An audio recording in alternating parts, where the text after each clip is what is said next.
जी, हम आज के सेशन में देखने वाले हैं कि डिफ़ॉल्ट सरचार्ज जो है वो क्या होता है, डिफ़ॉल्ट सरचार्ज का मतलब क्या है।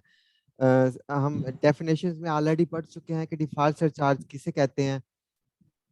तो अब फाइनली हम चलते हैं आज के लेक्चर की तरफ। Section number 34 of the sales tax act 1990 deal करता है डिफ़ॉल्ट सरचार्ज को।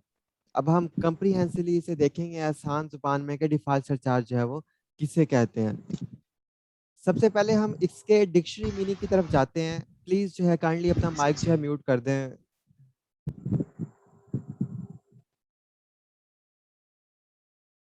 प्लीज सब लोग जो है अपना माइक जो है वो म्यूट पे रखें। Thank you.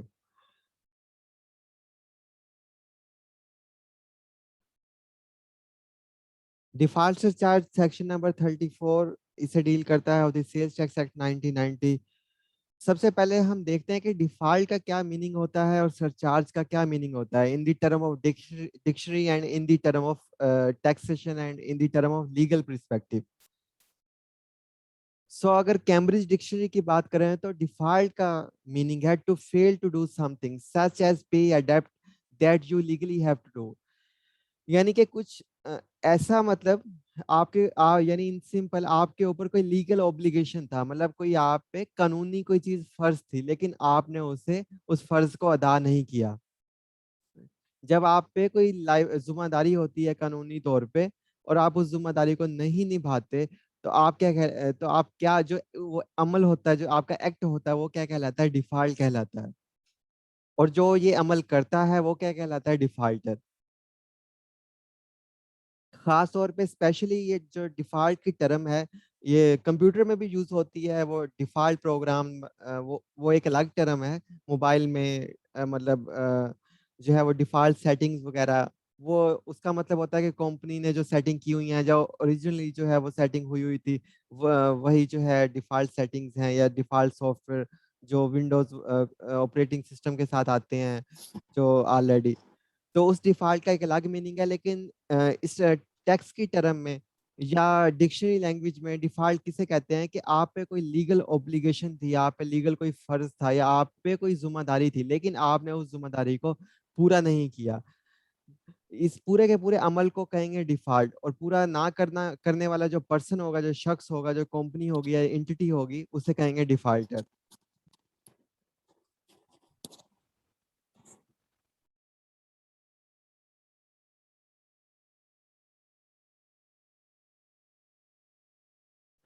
तो तो ये था डिफॉल्ट का मीनिंग। आई होप सो कि अब आपको इजीली जो है वो अंडरस्टैंड हो जाएगा।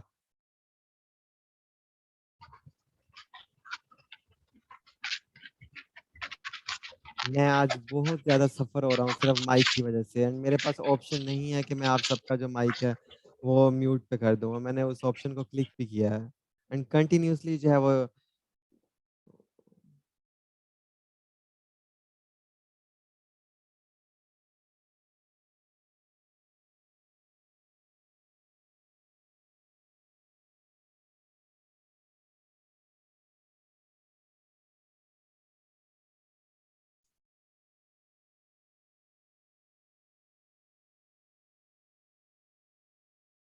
आई होप सो कुछ अब बेटर होगा। मुझे दोबारा से शुरू करना पड़ेगा। डिफॉल्ट का क्या मतलब होता है? डिफॉल्ट सरचार्ज हम इस वर्ड को दो हिस्सों में देखेंगे। डिफॉल्ट का मतलब है कोई आप पे लीगल ऑब्लिगेशन था, आप पे लीगल जिम्मेदारी थी, आप पे लीगल कुछ फर्ज था, कोई आप पे ड्यूटी थी, कोई आप पे लीगल पाबंदी थी, आपने उस ड्यूटी को, उस फर्ज को, उस जिम्मेदारी को, उस ऑब्लिगेशन को, उस लाइबिलिटी को नहीं निभाया। वो जो आपका अमल है वो कहलाएगा डिफॉल्ट। और जो पर्सन ये अमल करेगा, जो ये एक्ट करेगा, वो कहलाएगा डिफॉल्टर। अगर गूगल में सर्च करें डिफॉल्ट के बारे में तो गूगल बताता है कि failure to fulfil an obligation, यानी कोई आप जिम्मेदारी जो है फुलफिल करने में नाकाम रहते हैं, फेल हो जाते हैं जिम्मेदारी को पूरा करने में, तो ये आपका अमल कहलाएगा डिफॉल्ट और आप कहलाएंगे डिफॉल्टर। और खास तौर पे फाइनेंस, इकोनॉमिक्स एंड बिजनेस जो है वो इन फील्ड्स में डिफॉल्ट जो टर्म है उसका ये मतलब होता है स्पेशली कि आप पे कोई जिम्मेदारी थी, आपने किसी के साथ कोई मुआहदा किया हुआ था, कोई बिजनेस डील की हुई थी, आपने जो है वो बिजनेस डील के अलावा किसी बैंक से लोन लिया हुआ था, लेकिन आपने उसे रीपे नहीं किया, आपने उसे चुकाया नहीं, आपने उसे वापस या रिटर्न नहीं किया, तो अब आपने ये जो अमल किया, ये आपका अमल कहलाएगा डिफॉल्ट, और आप डिफॉल्टर हो जाएंगे। इसी तरह फॉर एग्जांपल, जैसे कि अगर बैंक की बात करें, बैंक से आप लोन लेते हैं और लोन लेके जो है वो आप रन अवे हो जाते हैं, भाग जाते हैं, और बैंक जो है आपको पकड़ने के लिए पीछे जाता है, तो आपने ये जो अमल किया, ये सारे का सारा पैसे बैंक से लिए, आपकी जिम्मेदारी थी उसे वापस चुकाना, लेकिन आपने उसे वापस तो दूर की बात पे करना, लेकिन आप पैसे भी बैंक के ले गए, फ्रॉड करके भाग गए, तो अब ये जो आपका एक्ट था ये डिफॉल्ट हुआ, और आप जो है बैंक के जो है डिफॉल्टर कहलाएंगे। तो ये तो मतलब था डिफॉल्ट का और डिफॉल्टर का। इसी तरह जैसे कि फॉर एग्जांपल बिजली का कनेक्शन आप होल्ड करते हैं, उसके बाद गैस का, इलेक्ट्रिसिटी का, मोबाइल का पोस्टपेड कनेक्शन आप होल्ड करते हैं, फोन का, आप बिल अगर अदा नहीं करते, एक ड्यू डेट है, ड्यू डेट गुजर जाती है, उसके बाद आपको कुछ टाइम दिया जाता है, वो भी गुजर जाता है, तो आप जो है वो उस कंपनी के, उस बिजली यूटिलिटी कंपनी के, उस मोबाइल कंपनी के, उस गैस कंपनी के आप डिफॉल्टर कहलाएंगे, और वो जो आपका एक्ट था वो डिफॉल्ट कहलाएगा, कि आपने जो ऑब्लिगेशन थी, आपने उनसे सर्विसेज ले ली, लेकिन सर्विसेज के अगेंस्ट जो है उनके पैसे उन्हें लौटाए नहीं, वापस नहीं किए। तो अच्छा, अब सरचार्ज का क्या मतलब होता है, हमने देख लिया है कि डिफॉल्ट का यह मतलब होता है। सरचार्ज का क्या मीनिंग होता है? सर का मतलब होता है एडिशनल, इजाफी, और चार्ज का मतलब होता है चार्जेस, या मतलब जुम्मेदारी। तो सर चार्ज का मतलब जैसे अक्सर हम ऑफिस में बात करते हैं कि मेरे पास इस चीज का चार्ज है, मेरे पास इस फील्ड का चार्ज है, मेरे पास इस ब्रांच का चार्ज है, उसका मतलब है मेरे पास इस ब्रांच की जिम्मेदारी है, मेरे पास इस इन चीजों की जिम्मेदारी है, इन चीजों का मेरे पास चार्ज है। तो सर चार्ज का मतलब हुआ इजाफी जिम्मेदारी या इजाफी चार्ज। जब आप कभी डिफॉल्ट करते हैं, जब जब भी आपने कभी, आप पे कोई लीगल ऑब्लिगेशन था, आपने मोबाइल पोस्टपेड कनेक्शन लिया हुआ है, बिजली का कनेक्शन लिया हुआ है, टेलीफोन का कनेक्शन लिया हुआ है, तो आप एक उसका, आपने उनसे सर्विसेज ली हैं, सर्विसेज के अगेंस्ट उन्होंने आपको एक बिल जनरेट करके दिया है। अब आप वो बिल अगर पे नहीं करेंगे, ड्यू डेट के बाद अगर पे नहीं करेंगे, तो आप, ये आपका अमल डिफॉल्ट कहलाएगा, और आप डिफॉल्टर कहलाएंगे। तो अब जब आप फॉर एग्जांपल आपको साल बाद, 6 महीने बाद याद आता है कि ओहो मुझसे गलती हो गई, लिहाजा मुझे जाके जो है वापस अपना जो है वो कनेक्शन रिस्टोर करवाना है, मैं बिल भी भरने को तैयार हूँ, तो जो भी मुतलका बॉडी या डिपार्टमेंट होगा वो आपसे कहेगा कि अब हम सिर्फ आपसे बिल के पैसे नहीं लेंगे साल बाद, बल्कि हम आपसे, आपने जो डिफॉल्ट किया है, लिहाजा हम आपसे क्योंकि आप डिफॉल्टर हैं, लिहाजा हम आपसे इजाफी चार्जेस भी लेंगे, एडिशनल चार्जेस भी लेंगे। मतलब इसके बिल तो आप देंगे देंगे पूरा का पूरा, लेकिन बिल के अलावा इतना टाइम गुजर गया, हम आपसे, उस कंपनी के जितने भी हो सकते हैं, हम आपसे जो है इतने एडिशनल चार्जेस लेंगे। तो मतलब इतना, इन टेक्निकल लैंग्वेज हम ये कहेंगे, वो कंपनी आपको कहेगी कि हम आपसे इतना सरचार्ज लेंगे। यानी कि अगर इंग्लिश में बात करें तो हम कहेंगे, कंपनी आपको कह सकती है कि हम आपसे इतने एडिशनल चार्जेस लेंगे। और अगर टेक्निकल लीगल लैंग्वेज में बात करें, फाइनेंशियल लैंग्वेज में बात करें, तो वो आपसे कह सकती है कि हम बिल तो लेंगे लेंगे, आपने डिफॉल्ट किया है, इतने महीने साल गुजर गए, अब हम आपसे सरचार्ज भी लेंगे। तो ये हुआ सरचार्ज का मतलब, यानी एडिशनल चार्ज या एडिशनल चार्जेस। इसी तरह जब आप टैक्सेशन में टैक्स फ्रॉड करते हैं, या टैक्स में जो है वो टैक्स की पेमेंट लेट करते हैं, डिले करते हैं, टैक्स की पेमेंट जो है वो आप नहीं करते, कई महीनों बाद आप कहते हैं ठीक, आप ब्लैक लिस्ट हो जाते हैं, सस्पेंड हो जाते हैं, फिर आप कहते हैं ठीक है जी अब मैं टैक्स की पेमेंट कर देता हूँ, तो डिपार्टमेंट कहेगा ठीक है कोई इशू नहीं है, आप पे टैक्स लाइबिलिटी थी, जिम्मेदारी थी, आपने, आपको पेमेंट करनी थी, लेकिन आपने नहीं की, लेकिन अब आप टैक्स की पेमेंट तो करेंगे करेंगे पूरी, लेकिन आप साथ एडिशनल चार्जेस भी हमें जमा करवाएंगे। और ये आपने जो पूरा अमल किया, एक्ट किया है, आप डिफॉल्टर हो गए हैं, डिफॉल्ट किया आपने, तो अब आप इजाफी चार्जेस भी, एडिशनल चार्जेस भी, सरचार्ज भी जमा करवाएंगे। उस सरचार्ज को हम कहेंगे टैक्स सरचार्ज, या उसे हम कहेंगे default surcharge. I hope so कि इसका मतलब आपको जो है वो समझ आ गया होगा।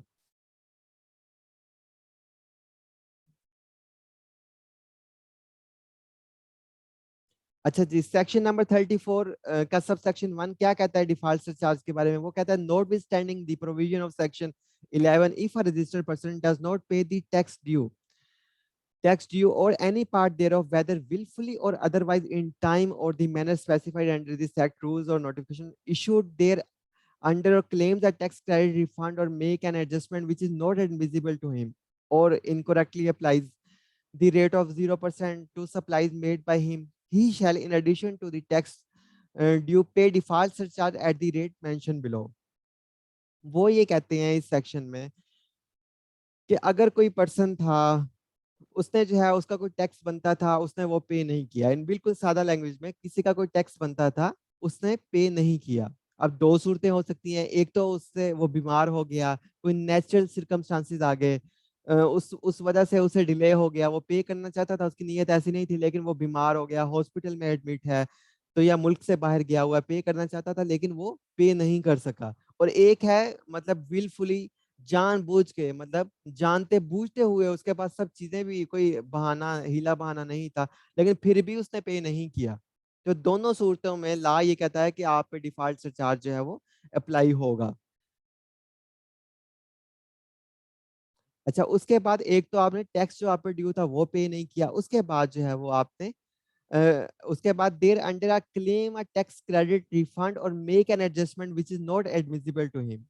आपने एक ऐसा टैक्स क्रेडिट ले लिया सिस्टम को चीट करते हुए, सहारा लेते हुए, जो आपका बनता ही नहीं था। आपने वो टैक्स क्रेडिट ले लिया, या आपने टैक्स रिफंड ले लिया जो आपका आपका क्लेमेबल ही नहीं था। सिस्टम में कोई इशू था, एरर था, चीट था, आपने वो ले लिया, या फिर डिपार्टमेंट ने गलती से जो है वो सिस्टम में कोई मसला था, जैसे आजकल एफबीआर का सिस्टम खराब हुआ है, जो है, बल्कि कल परसों इशू ये आ रहा था कि जितना ही इंसान का टैक्स लाइबिलिटी बन रही है, उतना ही उसका रिफंड बन रहा है। तो क्या उसे रिफंड के पैसे मिल जाएंगे? नहीं, वो सिस्टम का मसला है। तो या गलती से जो है वो डिपार्टमेंट की तरफ से आपको रिफंड चला गया, तो फिर क्या होगा? तो अगर ऐसे हुआ तो अब आपकी जिम्मेदारी है कि गलती से जो है आपके पास हमारे पैसे आ गए हैं तो आप हमें लौटा दें।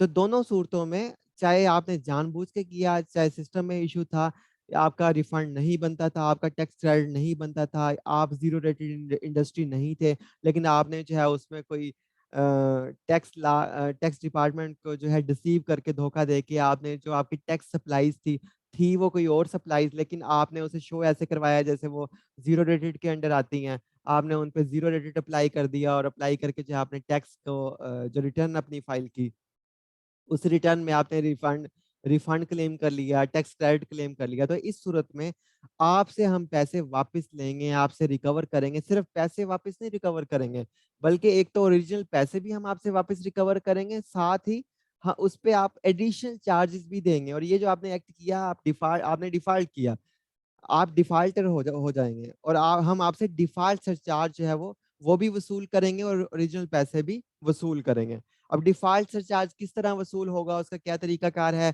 कितनी अमाउंट के साथ वसूल होगा, वो ये सब चीजें डील करता है ये वाला सेक्शन नंबर 34।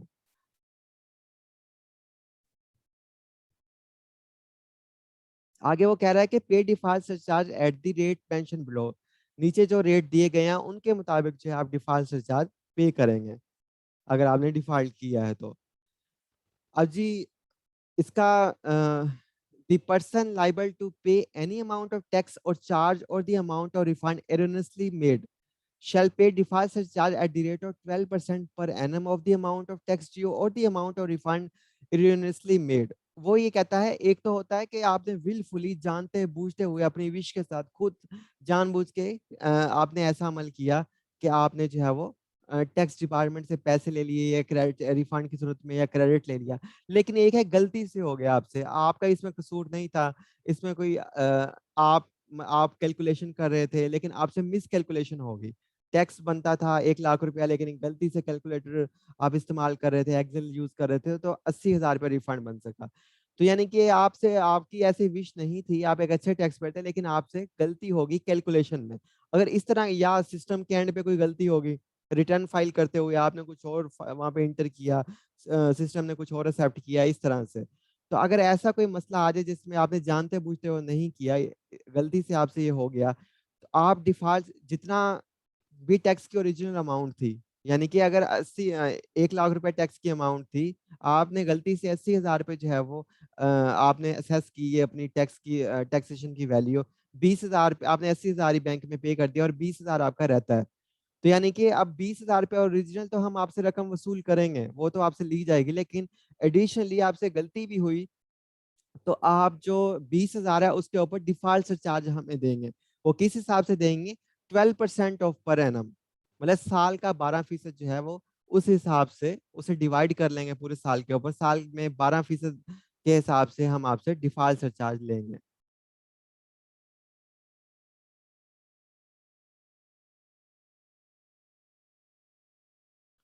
अच्छा, उसके बाद एक तो हमने पहले पढ़ लिया कि हमसे गलती हो जाती है, और दूसरा हमसे गलती नहीं होती लेकिन हम जानते बूझते हुए ऐसा काम करते हैं, या टैक्स क्रेडिट लेते हैं या टैक्स रिफंड लेते हैं, या तो ये आपका अमल कहलाएगा टैक्स फ्रॉड। अगर आपने विलफुली एंड नोइंगली, जानते बूझते हुए खुद मतलब जान के ये अमल किया, तो आप जो है वो ये जो आपका अमल है टैक्स फ्रॉड में आएगा। अब यहाँ पे आप जो है अपने आप को मासूम साबित नहीं कर सकते। यहाँ पे in case the default is on account of tax fraud, the person who has committed tax fraud shall pay default surcharge at the rate of 2% per month of the amount of tax evaded or the amount of refund fraudulently claimed till such time the entire liability including the amount of default surcharge is paid। यानी वो ये कह रहा है कि जैसे हमने बात की कि हमारा टैक्स बनता था 1 लाख रुपया, लेकिन गलती से जो है वो 80,000 रुपये हमने मिस कैलकुलेट कर लिया और सबमिट करवा दिया 80,000 रुपये टैक्स का, 20,000 रुपये हमसे रह गए। अगर गलती से हुआ तो हम तो उस पे जो डिफॉल्ट से चार्ज देंगे वो देंगे साल का 12%। लेकिन हमें पता था मतलब कि हमारा 1 लाख टैक्स बनता था, लेकिन हमने जानते बूझते हुए सिस्टम में चीट किया, वहां पे जो है वो 80,000 रुपया शो करवाया और 80,000 पे कर दिया। बाद में डिपार्टमेंट ने ऑडिट किया है, सिस्टम ने जो है एनालाइज किया आपकी रिटर्न, तो उसने आपका टैक्स फ्रॉड पकड़ लिया। उसने कहा कि नहीं, इसकी तो 1 लाख रुपया इन सप्लाईज के ऊपर टैक्स बनता था, इसने 80,000 जमा करवा दिया। तो ये आपने जानते बूझते हुए किया, तो ये टैक्स फ्रॉड में आएगा। अब जब ये टैक्स फ्रॉड में आएगा तो इस पे जो है जो डिफॉल्ट चार्ज है उसका जो रेट है वो डबल होगा, ज्यादा होगा। वो कितना होगा? 2% पर मंथ। मतलब कि साल का अगर कंपाउंडिंग निकालें तो कंपाउंडिंग को एक्सक्लूड करें तो ये साल का बनता है 24%। मतलब 24%। अब आप जितनी आपने अमाउंट छुपाई थी, जितना आपने जो है वो अमाउंट डिपार्टमेंट से छुपाई, उस पे वो आपने जमा नहीं करवाई, उस अमाउंट का जो है आप उस अमाउंट पे साल का जो है 24% आप टैक्स देंगे। और उस टाइम तक आप जो है वो डिफॉल्ट सरचार्ज की अमाउंट देते रहेंगे जब तक के मतलब वो पूरे साल में आपके वो पैसे मतलब पूरे नहीं हो जाते। उस टाइम तक जो है वो आप पैसे जो है वो पे करते रहेंगे।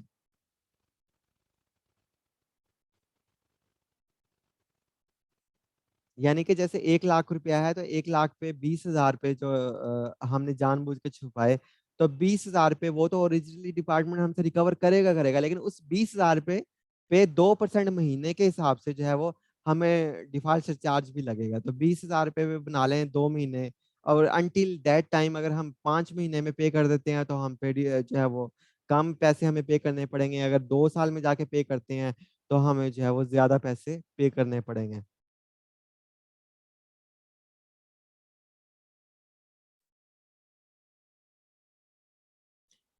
अच्छा, आगे वो बात करता है कि डिफॉल्ट सरचार्ज है उसकी कैलकुलेशन वगैरह किस तरह से होगी, मतलब क्या उसका तरीकाकार होगा, हम कब से काउंट करेंगे। एक बंदा है जैसे बिजली का बिल होता है, उसका मंथली हिसाब होता है, हर 30 को बिल आता है, 10 और 15 उसकी ड्यू डेट होती है। अगर 15 तक पे नहीं किया तो आगे जो है जाके फिर आप अगले महीने आप पे डिफॉल्ट सरचार्ज भी लगेगा। तो टैक्स में इस तरह कैसे होगा, मतलब कब आप पे टैक्सेशन इम्पोज हुई, कब आपने पे करना था, उसका सारा हिसाब किताब क्या होगा।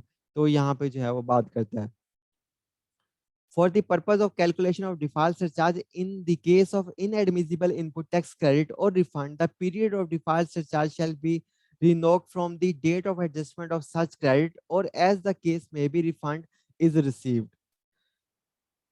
वो ये कहता है कि अगर ऐसा आप इनपुट टैक्स क्रेडिट क्लेम कर लेते हैं जो आपका बनता ही नहीं था, या आप ऐसी जो है वो टैक्स की एडजस्टमेंट कर लेते हैं जो आपकी थी ही नहीं, या आप एक ऐसा रिफंड जो है वो रिसीव कर लेते हैं डिपार्टमेंट की तरफ से जो आप रिफंड लेने के अहल नहीं थे, तो इस सूरत में मतलब यानी कि गलती से अगर आप कोई ऐसा एक्ट कर लेते हैं, उस सूरत में ये कह रहा है कि आप जो है वो जिस डेट से मिसकैलकुलेशन हुई है, जिस डेट से आपने वो डॉक्यूमेंट सबमिट की है, जिस डेट को आपको रिफंड आपके अकाउंट में, बैंक अकाउंट में मिला है, तो उस डेट से जो है वो डिफ़ॉल्ट सरचार्ज का जो टाइम है वो काउंट होगा। उस डेट से जो है वो डिफ़ॉल्ट सरचार्ज है वो जो है वो काउंट होना शुरू हो जाएगा। फॉर एग्ज़ाम्पल कि मेरा डिपार्टमेंट के पास कोई भी रिफंड नहीं था। ना मेरी कोई लायबिलिटी थी टैक्स की, ना ज़िम्मेदारी थी, ना मुझे डिपार्टमेंट की ज़िम्मेदारी थी कि वो मुझे पैसे वापस करता। मैंने जितना मेरा साल का टैक्स बनता था, मैंने जमा करवा दिया। अब सिस्टम में कोई इश्यू हो गया या डिपार्टमेंट ने गलती से जो है मुझे 50,000 रुपए मेरे बैंक अकाउंट में रिफंड भेज दिया। जी, आपका ये टैक्स रिफंड है, आपके पैसे हमने देने थे। तो अब मुझे पता था अच्छी तरह के ये तो मेरे पैसे बनते ही नहीं है, मेरी रिटर्न तो बिल्कुल क्लियर है, उसमें तो कोई डिपार्टमेंट की लायबिलिटी ज़िम्मेदारी नहीं है। तो मैं उस पैसे को जो है वो रख लेता हूँ अपने पास। लिहाज़ा मुझे पता था, तो अब जो है वो अब बाद में 6 महीने बाद, साल बाद, 1 साल बाद डिपार्टमेंट को पता चलता है कि अच्छा ये तो गलती से इस अकाउंट को इतने पैसे क्रेडिट हो गए हैं, तो अब वो डिपार्टमेंट क्या करेगा? कोई मसला नहीं है। डिपार्टमेंट उस डेट से जिस दिन पैसे क्रेडिट हुए हैं, आपको जो है वो उस डेट से काउंट करेगा आपका डिफ़ॉल्ट सरचार्ज, और आपसे वो डिफ़ॉल्ट सरचार्ज का नोटिस भेजेगा और आपसे रिकवर कर लेगा पैसे। तो यानी कि अगर कोई ऐसा आपको रिफंड मिलता है, आप इनपुट टैक्स क्रेडिट जो है वो क्लेम करते हैं मिसकैलकुलेशन के ज़रिए, तो जिस दिन आपने ये कैलकुलेशन की, जिस दिन आपको अकाउंट में पैसे मिले, तो उस टाइम से ले जो है आपकी काउंटिंग शुरू होगी डिफ़ॉल्ट सरचार्ज की। आगे वो कहता है, in the case of non payment of tax or part thereof the period of default charge shall be reckoned from the 16th of the month following the due date of the tax period to which the default relates to the day preceding the date on which the tax due is actually paid. अच्छा, ऊपर बात कर रहा था input tax credit की, refund की, और उसके अलावा जो वो बात कर रहा था गलती से आपको रिफंड रिसीव हो जाए आपके अकाउंट में, तो उस सूरत में उसी दिन से आपका जो है वो काउंटिंग होगी डिफ़ॉल्ट के पीरियड की। लेकिन यहाँ पे वो कहता है कि एक बंदे ने टैक्स की पेमेंट ही नहीं की, यानी कि इन the case of non payment of tax, एक बंदे का ड्यू टैक्स बनता था, सेल्स टैक्स उसका बनता था महीने का। इस महीने उसका जो सेल्स टैक्स था वो उसने जमा करवाना था 5,000 रुपया, और उसकी लास्ट डेट थी जमा करवाने की 18 तारीख अगले महीने की, लेकिन वो जमा नहीं करवाता। 18 तारीख गुजर जाती है, अब अगला महीना आ जाता है, 2-3 महीने और गुजर जाते हैं। तो इस सूरत में अगर कोई बंदा अपना ओरिजिनल टैक्स का पैसा ही जमा नहीं करवाता, तो उस पे क्या होगा? The period of default charge shall be reckoned from the 16th of the day following the due date of the tax period to which the default relates to the day preceding the date on which the tax due is actually paid for the purpose of this section। अच्छा, इसे बाद में पढ़ते हैं। अभी आपने इससे परेशान नहीं होना, ये ना ही पेपर के लिए इम्पोर्टेंट है, ये लैंग्वेज है, ना ही जो है इसका वैसे कोई काम है। ये जस्ट जो है एक लीगल टिपिकल लैंग्वेज है। जैसे कि अगर साइंस की कोई चीज़ है, केमिस्ट्री का आप थीसिस लिख रहे हैं, तो केमिस्ट्री की एक खास लैंग्वेज है, जिसमें आपको थीसिस राइट करना है। तो इसी तरह जो है वो ये टैक्सेशन जो है वो इकोनॉमिक्स का सब्जेक्ट है, फाइनेंस का सब्जेक्ट है। तो इसे लॉ में राइट किया गया है, तो लॉ की एक अपनी लैंग्वेज है, तो इससे आपने परेशान नहीं होना। इसमें सिंपली वो ये कह रहा है, अगली स्लाइड में हम जाके देखते हैं, वो ये कह रहा है, कहता है कि अगर बस इतना देख लें, वो ये कह रहा है कि अगर आपका कोई टैक्स ड्यू बनता था, मतलब आपका कोई टैक्स बनता था, उसकी कोई खास डेट भी होगी जमा करवाने की। जैसे मैंने बताया कि कोई आपका टैक्स बनता था और खास डेट थी जमा करवाने की, आपने जमा नहीं करवाया, तो उस सूरत में डिफॉल्ट सरचार्ज कैसे अप्लाई होगा? ऊपर हमने पढ़ा रिफंड और टैक्स क्रेडिट और इनपुट टैक्स के हवाले से, लेकिन ये है कि आपने जो अपना टैक्स लायबिलिटी वो जमा नहीं करवाई। हम सिंपली इसे देख लेते हैं कि इस क्लास बी में ये क्या कह रहा है। यानी वो ये कह रहा है कि फॉर एग्जांपल 15 फरवरी आपकी ड्यू डेट थी टैक्स जमा करवाने की, लेकिन आपने टैक्स जमा नहीं करवाया। उसके बाद डिफॉल्ट सरचार्ज का जो पीरियड है in the case of non payment of tax, वो कब से काउंट होगा? क्या 16 से काउंट हो जाएगा? 15 लास्ट डेट थी, 15 16 को आपने टैक्स जो है वो 16 से काउंट हो जाएगा पीरियड, या कब से काउंट होगा?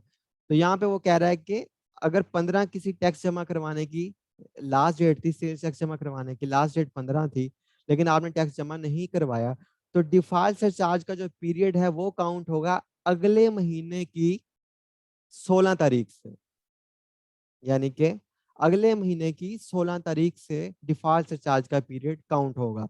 और आप ऐसे करते हैं, आपको ख्याल आ जाता है कुछ महीने बाद, आप जाके मार्च गुजर जाता है, अप्रैल गुजर जाता है, मई गुजर जाता है, जून आ जाता है, आपको अब ख्याल आता है कि जी मुझे गोशवारे भरने हैं, लिहाजा आप कहते हैं ठीक है जी मैं अपनी टैक्स लाइबिलिटी अदा कर देता हूँ। आप बैंक में जाते हैं और आप पे जितना आपका टैक्स बनता था, फॉर एग्जाम्पल 1 लाख आपका टैक्स बनता था फरवरी में, जिसकी लास्ट डेट 15 फरवरी थी, तो आपको अब जून में ख्याल आता है, पहले आप सोए रहते हैं, आप जाके जमा करवा देते हैं 1 लाख रुपए बैंक में, और 20 जून को आप जमा करवा देते हैं। लेकिन सिर्फ हमें आपके अब टैक्स के पैसे नहीं चाहिए, बल्कि हम आप पे डिफॉल्ट चार्ज भी आयद करेंगे, वो भी आपसे वसूल करेंगे। तो लेकिन आपने 20 जून को जाके पैसे जमा करवा दिए, तो डिफॉल्ट चार्ज वो कब से लीवी होगा, एप्लीकेबल होगा? तो काउंट किया जाएगा, 15 थी लास्ट डेट, 15 फरवरी, तो उसके उससे अगले महीने की 16 तारीख यानी 16 मार्च से जो है वो डिफॉल्ट सरचार्ज की काउंटिंग होगी। और हमने पढ़ा था ऊपर कितना है डिफॉल्ट सरचार्ज, मतलब कि 12%। टैक्स फ्रॉड है तो उसमें है 24%, इसमें है 12%, तो यानी 12% के हिसाब से। और आप साल में 12% को डिवाइड कर लें, यानी कि 1% पर मंथ। तो यानी कि अब ये पीरियड काउंट होगा 16 मार्च से, मार्च उसके बाद अप्रैल मई जून 20 को इसने जमा करवाया, तो यानी 4 महीने हैं या 3 महीने हैं, तो इस पे 4% जो है, जो ओरिजिनल 1 लाख रुपया था वो तो जमा करवाएगा, उसके साथ 4% भी जमा करवाएगा ये।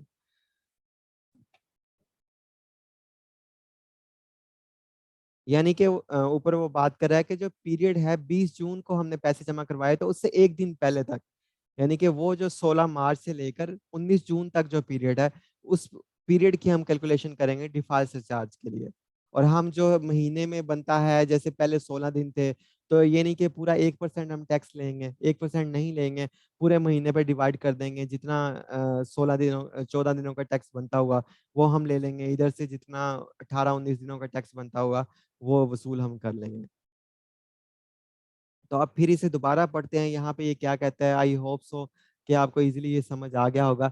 इन the case of non payment of the tax or part there of, अगर आप टैक्स का जो की पेमेंट नहीं करते या उस थोड़ा पे करते हैं, रिमेनिंग टैक्स पे नहीं करते, तो 1 लाख रुपया टैक्स था तो आप 80,000 जमा करवा देते हैं, 20,000 जमा नहीं करवाते, the period of default shall be reckoned from the 16th of the day of a month. तो यानी कि अगले महीने की 16 तारीख से आपका जो डिफॉल्ट का पीरियड है वो काउंट होगा, following the due date of the tax period to which the default relates.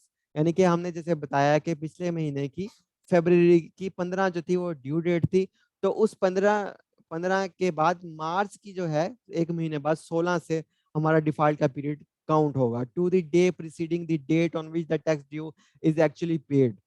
यानी कि वो यहाँ पे बात कर रहा है एक्चुअली पेड, यानी कि जिस दिन हमने टैक्स अदा कर दिया, यानी कि हमने अब टैक्स अदा किया है 20 जून को जाके, तो यानी कि 19 जून तक का जो पीरियड होगा, मार्च 16 मार्च से लेकर 19 जून तक का जो पीरियड होगा, उस पीरियड में जो उस पीरियड का हम हिसाब कर लेंगे, और जितना भी हमारा डिफॉल्ट चार्ज बनता हुआ, एडिशनल टैक्स हमारा बनता हुआ, एडिशनल चार्ज हमारा बनता हुआ, हम उसका चालान बनाएंगे और जाके बैंक में जमा करवा देंगे।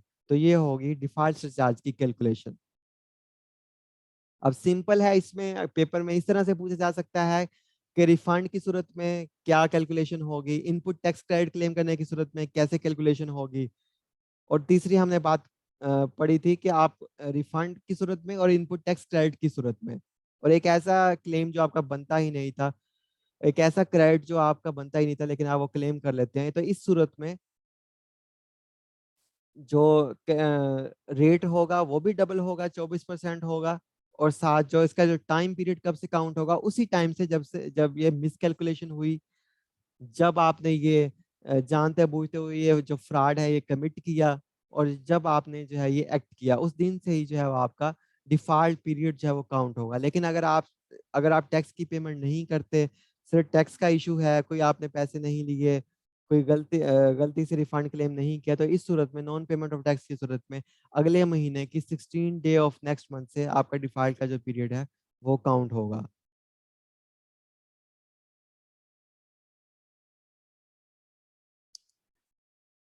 जी ये पर मंथ रेट है, जैसे पर ईयर भी दिया हुआ है, तो हम इसे जो है महीने पे डिवाइड कर देंगे, और महीने के बाद अगर कुछ दिन है तो दिनों पे हम डिवाइड कर देंगे।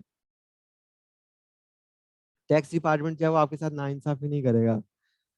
अगर महीने में 15 दिन बनते हैं तो 15 दिन के ही आपसे पैसे लिए जाएंगे। जैसे 1% अगर पर मंथ जो है वो डिफॉल्ट चार्ज है, तो 15 तारीख को आपने पेमेंट कर दी है, तो 15 दिन यानी कि 16 को आपने पेमेंट कर दिया, तो 15 तक जो है वो आपका पैसे अब यानी आधा परसेंट यानी 0.5% जो है आपसे डिफॉल्ट चार्ज वसूल किया जाएगा, ना कि पूरा 1% ऑफ द मंथ।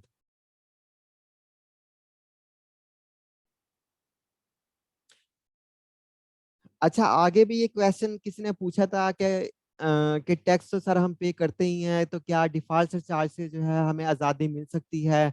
क्या ऑफिसर चाहे डिपार्टमेंट का तो हमें कह सकता है कि ठीक है जी आप डिफॉल्ट चार्ज जो है ना पे करें? कोई ऐसा इवेंट आ जाता है, जैसे हम बीमार हो जाते हैं, हम इस वजह से हम टैक्स पे नहीं कर पाते। आपको पता है कितना मुश्किल है पाकिस्तान में जो है वो प्रूफ करना, बीमारी का सर्टिफिकेट लेना। तो हाँ, अगर इस तरह की कोई आप प्रूफ कर देते हैं जी मेरा वाकई बहुत रियल इशू था, मैं टैक्स के जो पैसे जमा करवाना चाहता था नहीं करवा सका, मुझसे गलती जानबूझ के नहीं हुई, तो मुझे कोरोना हो गया था, या कुछ भी वो कह सकता है। तो अगर वो प्रूव करने में कामयाब हो जाता है, उसकी रीजन भी वैलिड है, तो ठीक है, डिपार्टमेंट के पास कोई ऐसी प्रोविजन तो होनी चाहिए लॉ में कि इन लोगों के लिए, इस कैटेगरी के लोगों को जो है वो टैक्स रिफंड, मतलब जो ओरिजिनल टैक्स के अमाउंट वो पे कर दें, लेकिन ये जो जुर्माना वगैरह है वो पे ना करें, डिफॉल्ट चार्ज जो है वो पे ना करें। तो इस सूरत में क्या कौन सा सेक्शन डील करेगा, सेक्शन ये पावर किसके पास होगी, उसका तरीकाकार क्या होगा, हम इसमें पढ़ने वाले हैं। सेक्शन 34 ये कहता है exemption from penalty and default charge. The federal government may by notification in the official gazette or the board by special order published in Gazette for reason to be recorded in writing exempt any person or class of person from payment of the whole or part of the penalty and default surcharge imposed under section 33 and 34 subject to such conditions and limitation as may be specified in such notification or as the case may be special order। यानी हमने आपको याद है कि हमने जो पिछला ही section cover किया है वो पेनल्टीज का कवर किया है, यानी कि ऑफेंसेस एंड पेनल्टीज का, सेक्शन 33। और अब हम पढ़ रहे हैं सेक्शन 34 डिफॉल्ट सरचार्ज का, यानी कि उसमें जितनी हमने पेनल्टीज पढ़ी हैं, और यहाँ पे हमने जो डिफॉल्ट सरचार्ज की अभी ऊपर कैलकुलेशन पढ़ी है और इसकी एनालाइज करने का तरीकाकार, तो यानी वो कहता है कि सेक्शन 33 या 34 के तहत यानी जितनी भी पेनल्टीज हैं और डिफॉल्ट सरचार्ज की जितनी भी टाइप्स हैं, कैटेगरीज हैं, अमाउंट्स हैं, वो सारी की सारी आप खत्म की जा सकती हैं। कैसे खत्म की जा सकती हैं? वो कहता है कि बोर्ड, एफबीआर के पास ये पावर है या फेडरल गवर्नमेंट के पास, यानी कि या दोनों के पास पावर है, किसी ऑफिसर के पास ये पावर नहीं है, ये बोर्ड के पास है। बोर्ड मीन्स एफबीआर के पास ये पावर है, एफबीआर हेडक्वार्टर के पास, एफबीआर के पास ये पावर है कि वो कभी भी नोटिफिकेशन के जरिए, या फेडरल गवर्नमेंट के पास ये पावर है कभी भी नोटिफिकेशन के जरिए ये कह सकती है कि जो फलां कैटेगरी के लोग हैं,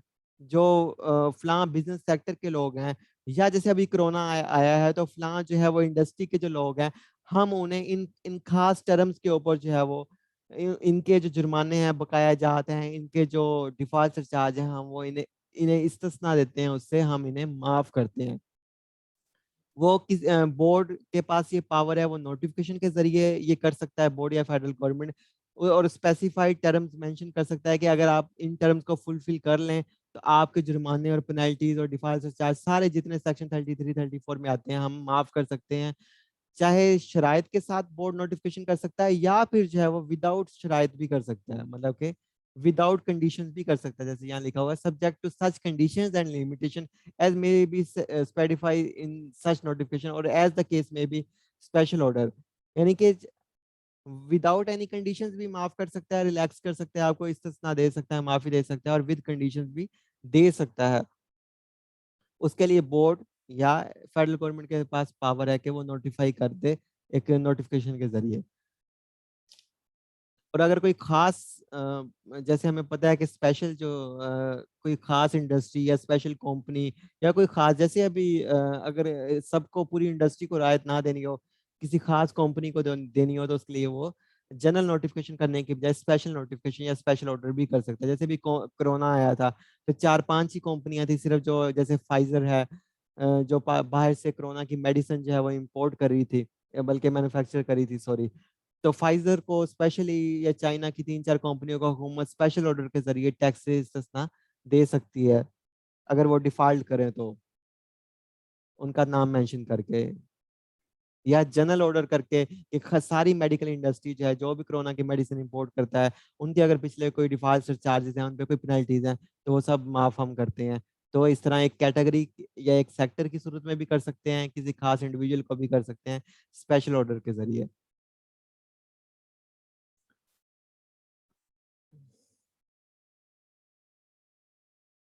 अच्छा जी, सेक्शन 35 जो है, 35, 35A, 36, ये ओमिट हो गया है, खत्म हो गया है, डिलीट हो गया है, and no more existing in the current tax law.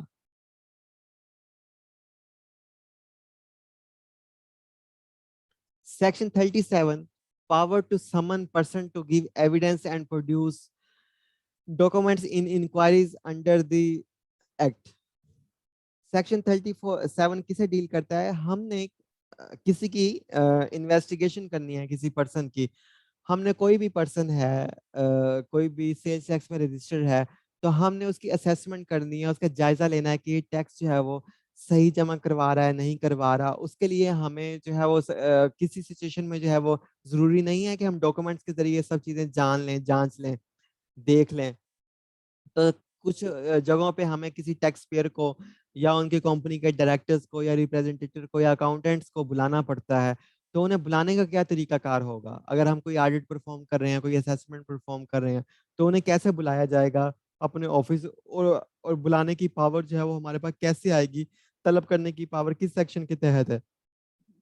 तो सेक्शन नंबर 37 इसे डील करता है, power to summon persons to give evidence and produce document in inquiries under the act. Summon का मतलब होता है तलब करना, बुलाना। यानी यहाँ पे वो कह रहा है कि any officer of IR shall have the power to summon any person whose attendance he consider necessary either to tender evidence or to produce document or any other thing in any inquiry which such officer is making for any of the purpose of this act. Any person summoned under subsection 1 shall be bound to attend either in person or by an authorized agent as the officer of IR may direct. वो ये कहता है कि इस कानून के तहत, इस एक्ट के तहत, एक सेल्स, एक जो ऑफिसर है इनलैंड रेवेन्यू, वो कभी भी किसी भी पर्सन को जो सेल्स टैक्स में रजिस्टर्ड है उसे बुला सकता है, तलब कर सकता है अपने पास। उसे कह सकता है कि जी आप हमारे दफ्तर में हाजिर हो, और हाजिर होके ये वाली डॉक्यूमेंट्स अपने साथ लेके आए। हमें शक है आपने टैक्स फ्रॉड किया, या आपने कुछ भी टैक्स में हेरा फेरी की है, या आपने टैक्स जमा नहीं करवाया, तो लिहाजा आप बज़ारते खुद पेश हो हमारे दफ्तर में, या आपने किसी नुमाइंदे को, या वकील को, या किसी अकाउंटेंट को, डायरेक्टर को, मैनेजर को, ऑफिसर को आप भेज दें। जैसे वो जो आईआर ऑफिसर है वो आपको आपको कहे कि, तो वो आपको लाजिम और मलजूम है कि आपने जो है पेश होना है जाके डिपार्टमेंट में उस ऑफिसर के सामने, या फिर आप किसी अपने नुमाइंदे को भी भेज सकते हैं अगर डिपार्टमेंट जो ऑफिसर है उसकी इजाजत दे। और फिर साथ ऑफिसर कहे कि जी आप हमारे पास पेश हो, तो साथ सारा ये रिकॉर्ड जो है, आप अकाउंट्स एंड फाइनेंशियल रिकॉर्ड जो है, अपना डॉक्यूमेंट सारी की सारी हमारे पास ले आए। तो आपको अपनी सारी डॉक्यूमेंट्स और फाइनेंशियल रिकॉर्ड जो है वो सारे का सारा जो डिपार्टमेंट तलब करे वो लेके जाना होगा। अच्छा, आगे वो ये कह रहा है कि कोई भी पर्सन जिसे बुलाया जाता है, डिपार्टमेंट का ऑफिसर जिसे बुलाता है, समन करता है, तलब करता है, तो उसके लिए ये लाजमी है कि वो अटेंड करे वो मीटिंग। मतलब ये नहीं है कि उसके समन को जो है, उसके बुलाने के ऑर्डर्स को जो है वो हवा में उड़ा दे कोई टैक्स पेयर, बल्कि उसके लिए लाजमी है टैक्स पेयर के लिए कि अब टैक्स के मामलात के मुतालिक उससे इंक्वायरी करनी है, उससे पूछगिछ करनी है, लिहाजा आप जो है वो खुद जो है लाजमी पेश हों ऑफिस में। अगर आप खुद पेश नहीं हो सकते, तो आप बाय एन ऑथराइज एजेंट, यानी किसी अपने एजेंट को भेज सकते हैं, किसी अपने नुमाइंदे को भेज सकते हैं, जो कोई भी पर्सन आपका हो सकता है जिसे आप नॉमिनेट करें। ज्यादातर जो है वो वकीलों को, जो टैक्स वकील होते हैं, उन्हें नॉमिनेट किया जाता है। टैक्स वकील ही जो है वो on the behalf of tax payer जो है वो जाके डिपार्टमेंट में पेश होते हैं और वहाँ पे जो भी इंक्वायरी होती है उसे भुगतते हैं। अच्छा अब यहाँ पे ना अभी अब इस एरिया से आपको एक अटैचमेंट मिलेगा यहाँ पे।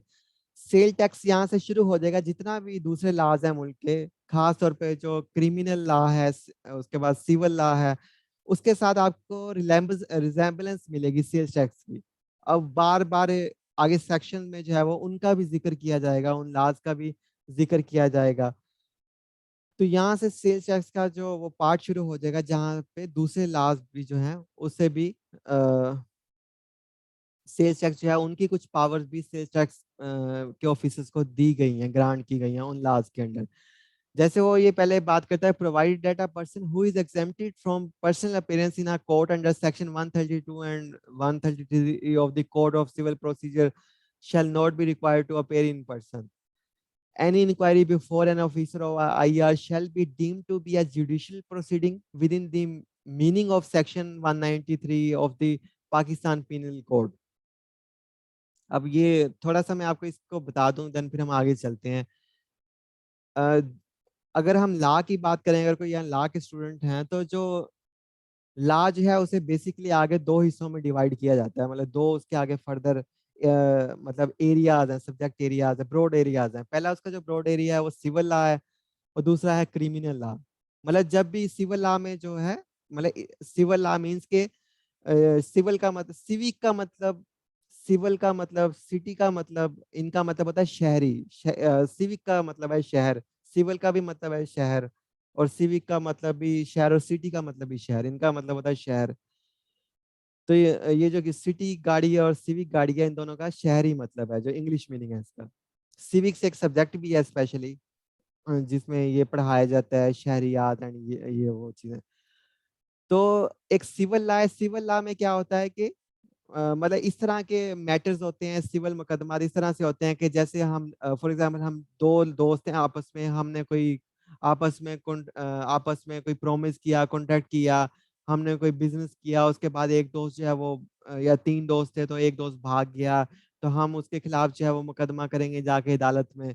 इस तरह की इश्यूज, इस तरह के जो मैटर्स हैं वो डील होते हैं सिविल लॉ में। और जो क्रिमिनल लॉ है, जो क्राइम होता है जब, तो उसे डील करता है क्रिमिनल लॉ, और उसमें स्टेट इन्वॉल्व होती है। जैसे कहीं पे जो है वो कत्ल हो जाता है, कहीं पे चोरियां चकारियां शुरू हो जाती हैं, अब स्टेट की जिम्मेदारी है कि ओवरऑल जो है वो उस क्राइम को रोकना और सिटीजन को प्रोटेक्ट करना, अब स्टेट भी उसमें इन्वॉल्व होती है। तो इस तरह का ये जो एरिया है इसे क्रिमिनल लॉ कहते हैं। जो सिविल लॉ है हमारा, इस तरह के जितने मैंने बताया कि सिविल सूट्स जो होते हैं, मुकदमात होते हैं, सिविल इश्यूज मैटर्स, कौन कौन सी चीजें हैं, सारी की सारी जो है वो एक कंप्रीहेंसिव एक्ट बना हुआ है। 1908 का एक कानून बना हुआ है, उस कानून का नाम है कोड ऑफ सिविल प्रोसीजर 1908। इस कानून के तहत जो है वो तमाम मुकदमात जो है अदालत में फाइल किए जाते हैं, उन पे फिर आगे अदालतें मामला तय करती हैं। कोड का मतलब है एक मैनुअल, एक ऐसा मैनुअल जिसमें तमाम सिविल मैटर्स इश्यूज, उनकी मेथोडोलॉजी, उनका तरीकाकार, अदालतों में पेश होना, सब एरियाज, शहरियों के लोगों के आपस में उन्हें सुनना, अदालतों ने उसके ऊपर फैसला देना, ये पूरा जो मैनुअल है, जो कोड है, जो कानून है, जो जाब्ता है, उसका नाम है कोड ऑफ सिविल प्रोसीजर 1908। ये एक एक्ट ही है जो 1908 में जो है ब्रिटिश दौर में जो है वो ब्रिटिश के द्वारा जो है बनाया गया था। ये काफी अरसे तक जो इंडिया में भी और पाकिस्तान में भी तो चल रहा है, और साथ बांग्लादेश में भी चल रहा है। इंडिया ने अपना फिर 72 में चेंज कर लिया था।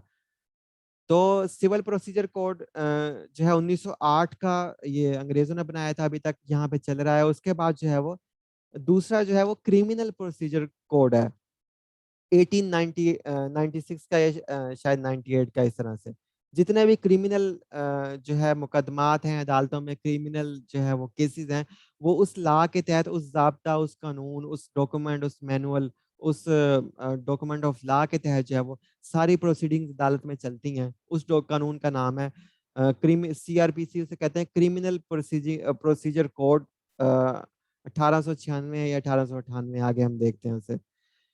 तो अच्छा, एक ऐसा एक कानून है, ये पुराना तरीन कानून है पाकिस्तान का, इंडो पाकिस्तान का। इंडिया में भी और पाकिस्तान में भी या बांग्लादेश में भी अभी तक ये चल रहा है। पाकिस्तान पीनल कोड इसे कहते हैं, इंडिया में इसे आईपीसी कहते हैं, इंडियन पीनल कोड। जैसे अक्सर आप सुनते होंगे आईपीसी की धारा, पीपीसी की धारा, मतलब पीपीसी की जो है वह ताज़ीरात पाकिस्तान, ये इसका मतलब है ताज़ीरात पाकिस्तान। यानी कि इसमें तमाम जो जुर्म जितने भी हैं उनकी सजाएं जो है वो आगे इसमें डिफाइन है इस कानून में। कोई किसी के इंसल्ट करेगा, कोई किसी का दांत तोड़ेगा, कोई जो है वो किसी को कत्ल करेगा, कोई चोरी करेगा, कोई फ्रॉड करेगा, धोखा देगा, उसकी क्या सजा होगी, क्या सजा होगी, क्या सजा होगी। जैसे अक्सर आप सुनते हैं 420 जो है ये इसी इसी में है, जो इसका सेक्शन नंबर 420 है पाकिस्तान पीनल कोड का, वो डील करता है जी फ्रॉड को, फ्रॉडियों को। अब अक्सर ये लफ्ज़ काफ़ी मशहूर है जी, सेक्शन 420 हो तुम, या 420 एक बहुत मशहूर टर्म है इंडो पाकिस्तान में। तो इसका जो ख़ास तौर पे सेक्शन 420 जो है वो डील करता है, वहाँ से ये 420 टर्म में शुरू हुई है। तो इसमें तमाम सज़ाएँ जो हैं वो कम्प्रिहेंसिव लॉ है उसमें दी गई हैं। इसी तरह 320 जो है कत्ल के जो मुकदमात हैं, ये भी इसके अंदर आती हैं पाकिस्तान पीनल कोड में। तो ये आगे जाके, क्योंकि अगर सेल्स टैक्स में कोई ऐसा अमल करता है, टैक्स फ्रॉड करता है, धोखा देता है, सेल्स टैक्स क्राइम करता है, सेल्स टैक्स फ्रॉड भी एक क्राइम में आता है। तो उससे फिर इन लॉज़ का सहारा लेते हुए भी, या इन लॉज़ की कुछ पावर्स भी जो है डिपार्टमेंट के ऑफिसर्स को दी गई हैं। तो हम पढ़ते हैं, ये एक बेसिक सा प्रीव्यू था ताकि आपको इजीली नेक्स्ट टाइम अंडरस्टैंड हो जाए। सीआरपी क्रिमिनल प्रोसीजर कोड, मतलब क्राइम के कानून, और सिविल प्रोसीजर कोड आम मतलब शहरियों के हवाले से उन कानून, और साथ तज़ीरात पाकिस्तान, पाकिस्तान पीनल कोड जिसमें तमाम सजाएं मेंशन है, इनका कम्प्रीहेंसिवली आगे बार-बार जिक्र मिलेगा आपको। यहाँ पे कहता है provide that a person who is exempted from personal appearance in court under section 132 and 33 of the code of civil procedure shall not be required appear in person. वो ये कहता है कि अगर जैसे अदालतों में कोई मुकदमा होता है तो कुछ लोग जाके वो पहले जमानत ले लेते हैं, या कुछ लोगों को इस्तिस्ना दे देती है अदालत, ठीक है आप पेश ना हो, आपका वकील पेश हो जाए आपके बिहाफ पे। तो वो ये कहता है कि कोई भी ऐसा बंदा जिसे डिपार्टमेंट के ऑफिसर ने तलब किया है हियरिंग के लिए, ऊपर जो हम समन भेजा है, बुलाया है, अगर उसे किसी अदालत से या इस कानून के तहत उसे अदालत में एग्जेम्पशन हासिल है कि वो अदालत में पेश ना हो, तो फिर टैक्स में भी एग्जेम्पशन हासिल होगी उसे। फिर वो टैक्स, अगर वो अदालत से उसे इस्तिस्ना हासिल है कि वो अदालत में पेश ना हो, तो टैक्स डिपार्टमेंट में भी इस इस्तिस्ना हासिल होगी, सेम उसी तरह कि वो टैक्स डिपार्टमेंट में ऑफिसर के सामने पेश ना हो। आगे वो कहता है any inquiry before an officer of IR shall be deemed to be a judicial proceeding within the meaning of section 193 and 228 of the Pakistan Penal Code act of 1860। वो ये कहता है कि अगर कोई भी जो ऑफिसर जब उसे तलब करेगा, या ऑफिसर के सामने जो भी इंक्वायरी होगी, उसे ऐसे ही समझा जाएगा जैसे वो अदालती इंक्वायरी है। उसे ऐसे ही कंसीडर किया जाएगा कि जैसे कि किसी जज ने किसी सिटीजन को बुलाया है। ऐसे सेल्स टैक्स का ऑफिसर जो है, यहाँ पे जुडिशियल पावर्स मतलब सेल्स टैक्स के ऑफिसर को दी गई हैं, यानी अदालती पावर भी सेल्स टैक्स के ऑफिसर को दी गई हैं कि अगर वो किसी बंदे को बुलाते हैं, तो उनका बुलाना ऐसे ही है जैसे किसी एक जज ने अपने पास जो है वो तलब किया है। इसी तरह सेल्स टैक्स का ऑफिसर तलब करेगा तो वो बतौर जज ही तलब करेगा, यानी उसी तरह की पावर्स उसके उसे अता की गई हैं। और इस कार्रवाई को भी जो समझा जाएगा, ये टैक्स डिपार्टमेंट की कार्रवाई नहीं समझा जाएगा, बल्कि जुडिशियल प्रोसीडिंग समझा जाएगा, यानी अदालती कार्रवाई ही समझा जाएगा अगर डिपार्टमेंट का कोई ऑफिसर किसी को समन करता है, बुलाता है। अच्छा, ये तो हो गया बुलाने का, अगर किसी को हम बुलाते हैं डिपार्टमेंट में। आगे है power to arrest and prosecute. Prosecute का मतलब होता है मुकदमा चलाना और अरेस्ट गिरफ्तार करना। डिपार्टमेंट, अब ये इंपॉर्टेंट 3 पावर्स हैं डिपार्टमेंट के पास कि किसी भी टैक्स पेयर को कि वो किस तरह अरेस्ट कर सकता है, किन लोगों को अरेस्ट कर सकता है, इसमें वो आगे जाके बात करेगा। यहाँ पे वो कहता है कि N officer of IR not below the rank of assistant commissioner inland revenue or any other officer of equal rank authorized by the board in this behalf who on the basis of material evidence, यहाँ पे बात की गई है material evidence की, यानी कि आपके पास ठोस शवाहिद हो, आप ऐसे किसी को जो है वो गिरफ्तार नहीं कर सकते, किसी को आप अरेस्ट नहीं कर सकते। ये किसी किंग की जो है वो हुकूमत नहीं है, बल्कि यहाँ पे तमाम सिटीजन के जो है राइट्स हैं। आप किसी को भी ऐसे अनड्यू जो है वो हरास नहीं कर सकते। यहाँ पे वो कहता है कि अगर डिपार्टमेंट के पास कोई मटेरियल एविडेंस है, has reason to believe that any person has committed a tax fraud or any offense warranting prosecution under this act may cause arrest of such person। हमने ऑफेंसेस ऊपर कौन से पढ़े हैं सेक्शन 33 में? जो हमने पढ़ी हैं पेनल्टीज एंड ऑफेंसेस, कि अगर ये ऑफेंस करता है तो उसकी ये सजा है, ये ऑफेंस करता है, हमने आपको याद है ऊपर पढ़ा है कि जी अगर वो टैक्स के पैसे जमा नहीं करवाता या फिर वो जो है वो मटीरियल रिकॉर्ड जमा नहीं करवाता तो जज जो है उसे सजा दे सकते हैं, उसे जो है वो 3 साल की सजा है। तो वो हमने ऊपर सेक्शन 33 में जो ऑफेंसेस हैं वो सारे कवर किए हैं। जो नए स्टूडेंट्स हैं काइंडली आप पिछला लेक्चर जाके देखें ताकि फिर आप इसे इजीली अंडरस्टैंड कर सकते हैं। तो वहाँ पे जो जितने भी ऑफेंसेस आए हैं, जितने भी हमने पढ़े हैं, आई थिंक 28 थे टोटल, तो 28 में से कोई भी अगर ऑफेंस यहाँ पे कमिट होता है, एक तो टैक्स फ्रॉड कमिट करता है कोई पर्सन, या कोई टैक्स कोई ऑफेंस कोई पर्सन करता है और हमारे पास जो हम डिपार्टमेंट है उसके बाद ठोस शवाहिद हैं, सबूत हैं हमारे पास एविडेंस है, तो और हम साबित कर सकते हैं कि इसने ये टैक्स फ्रॉड किया है, इसने ये ऑफेंस किया है, इसने ये जुर्म किया है, तो फिर जो है फिर डिपार्टमेंट जो है वो उसे अरेस्ट कर सकता है। लेकिन अरेस्ट कम से कम कौन से रैंक का ऑफिसर करेगा? कम से कम असिस्टेंट कमिश्नर यानी ग्रेड 17 या दूसरा कोई ग्रेड 17 का ऑफिसर जो है वो उसे बोर्ड की इजाजत के साथ जो है वो अरेस्ट कर सकता है। उस टैक्स पेयर को जो है वो अरेस्ट कर सकता है। लेकिन अब अरेस्ट का भी एक प्रॉपर प्रोसीजर होगा, तरीकाकार होगा। All arrests under this act shall be carried out in accordance with the relevant provision of the Code of Criminal Procedure 1898 act 5 of 1898। यानी ये वही जो वो कह रहा है कि टैक्स फ्रॉड क्राइम में आता है तो इसलिए इसे क्रिमिनल लॉ डील करता है। टैक्स फ्रॉड जो है इसलिए जो है वो डिपार्टमेंट आपको अरेस्ट कर सकता है। यानी वो ये कह रहा है कि किसी भी पर्सन को अगर अंडर दिस अगर कोई सेल्स टैक्स का फ्रॉड करता है, सेल्स टैक्स का कोई भी बंदा ऑफेंस करता है, जुर्म करता है ये सेल्स टैक्स के हवाले से, तो उसे वैसे ही अरेस्ट किया जाएगा जैसे हमारे मुल्क में क्राइम का जो 1898 का कानून है उसमें जैसे कोई बंदा क्राइम करता है तो उसे जैसे अरेस्ट किया जाता है। यानी मुल्क में कोई भी बंदा क्राइम अगर करता है, किसी भी टर्म का क्राइम करता है तो उसे अरेस्ट कैसे किया जाता है? क्राइम का जो कानून है 1898 का उसके तहत। तो इसी तरह अगर कोई टैक्स फ्रॉड करता है या सेल्स टैक्स का कोई ऑफेंस करता है, जो सेक्शन 33 में 28 ऑफेंस दिए हुए हैं, तो इनमें से अगर कोई ऑफेंस कोई करता है या टैक्स फ्रॉड करता है तो उसे वैसे ही अरेस्ट किया जाएगा। अरेस्ट करने का वही प्रोसीजर होगा जो मुल्क में क्राइम का कानून के अंदर मेंशन है।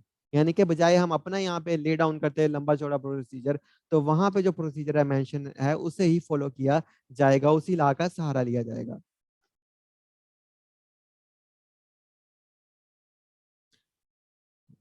अच्छा, आगे वो कहता है notwithstanding anything contain in subsection 1 to subsection 3 और any other provision of this act where any person has committed a tax fraud or any offense warranting prosecution under this act, the commissioner may either before or after the institution of any proceeding recovery of compound the offense if such person pay the amount of tax due along with such default surcharge and penalty as is determined under this provision of this act। वो यहाँ पे ये बात करता है कि अच्छा, अब एक बंदे को पहले नोटिस मिल जाता है कि हम तुम्हें जो है वो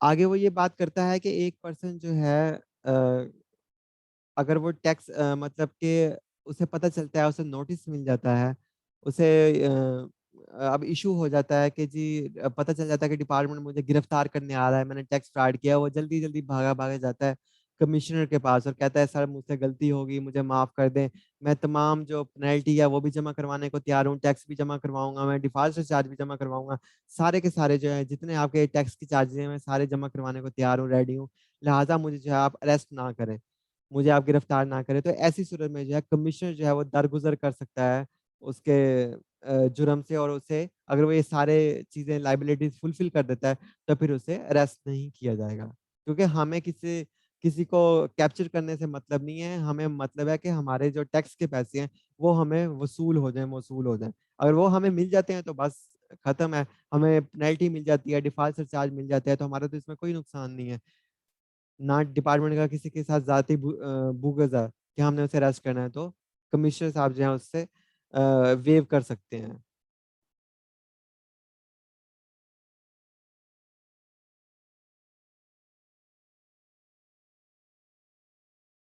जी अनवर साहब क्या कह रहे हैं आप? मुझे समझ नहीं आया आपका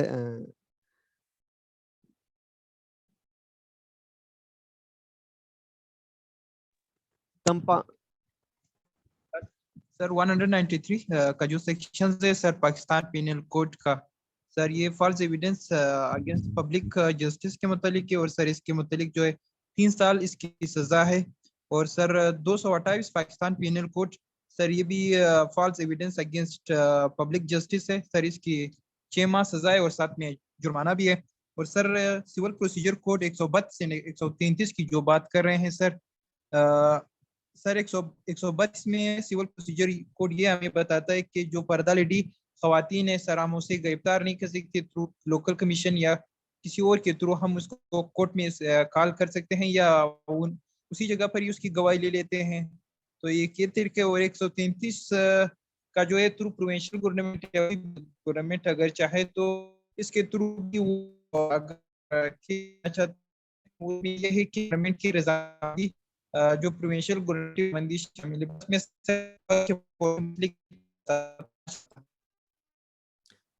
तो सर ए- सोचा कि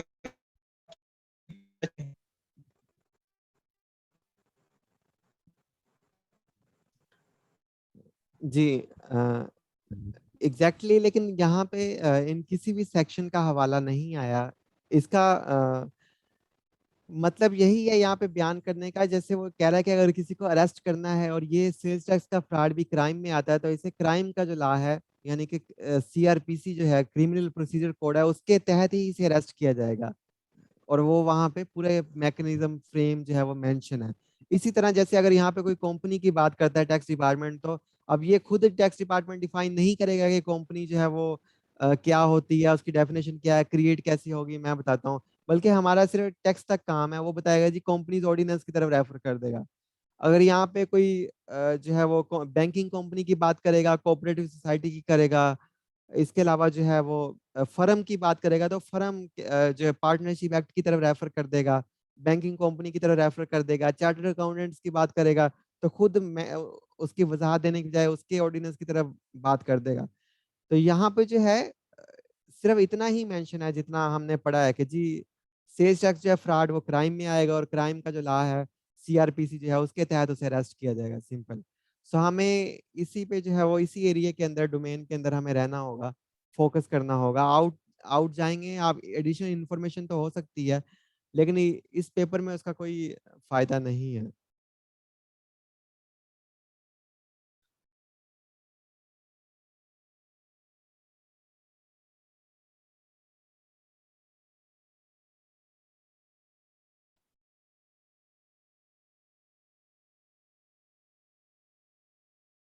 जी मुर्तजा, आप कुछ पूछ रहे थे?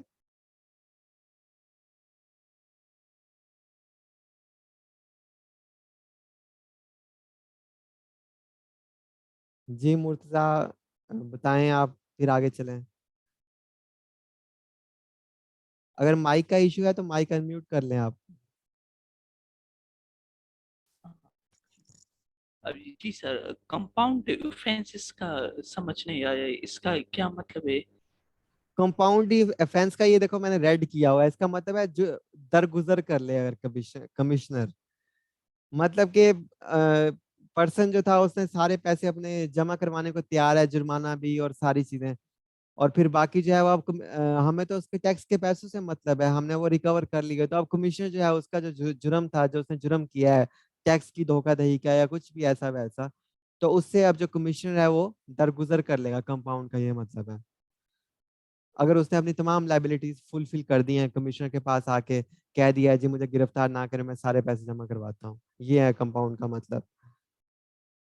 एंड और ये आपने प्रोविजंस आपने ऊपर देखी हैं, लेकिन पाकिस्तान की तारीख में अभी तक जो मेरे नॉलेज में है, जो मैंने सुना और पढ़ा है, बाकी जो है मुझे इसका नहीं पता, लेकिन मुझे ये पता चला है, बताया गया है कि अभी तक सेल्स टैक्स के जुर्म में, सेल्स टैक्स फ्रॉड में कोई पाकिस्तान बनने के बाद आज तक अरेस्ट नहीं हुआ। यानी ये जो ऊपर आपने सारी बातें पढ़ी हैं, आज तक हमने किसी को सेल्स टैक्स में अरेस्ट नहीं किया, सेल्स टैक्स फ्रॉड में।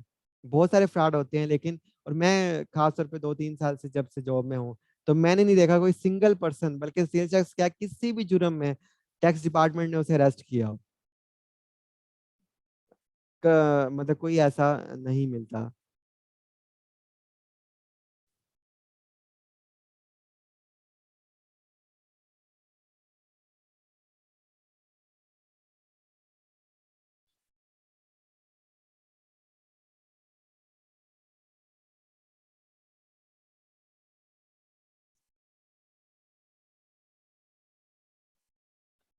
अरेस्ट करने के लिए प्रॉपर जो है वो चीजें चाहिए, प्रॉपर फोर्स होनी चाहिए आपके पास, जैसे इंस्पेक्टर्स हैं, उसके बाद प्रॉपर व्हीकल्स होने चाहिए, प्रॉपर सिपाही होने चाहिए। सिपाही हैं तो सही, लेकिन वो बहुत थोड़े हैं, एक एक दो दो चार चार हैं हर ऑफिस में।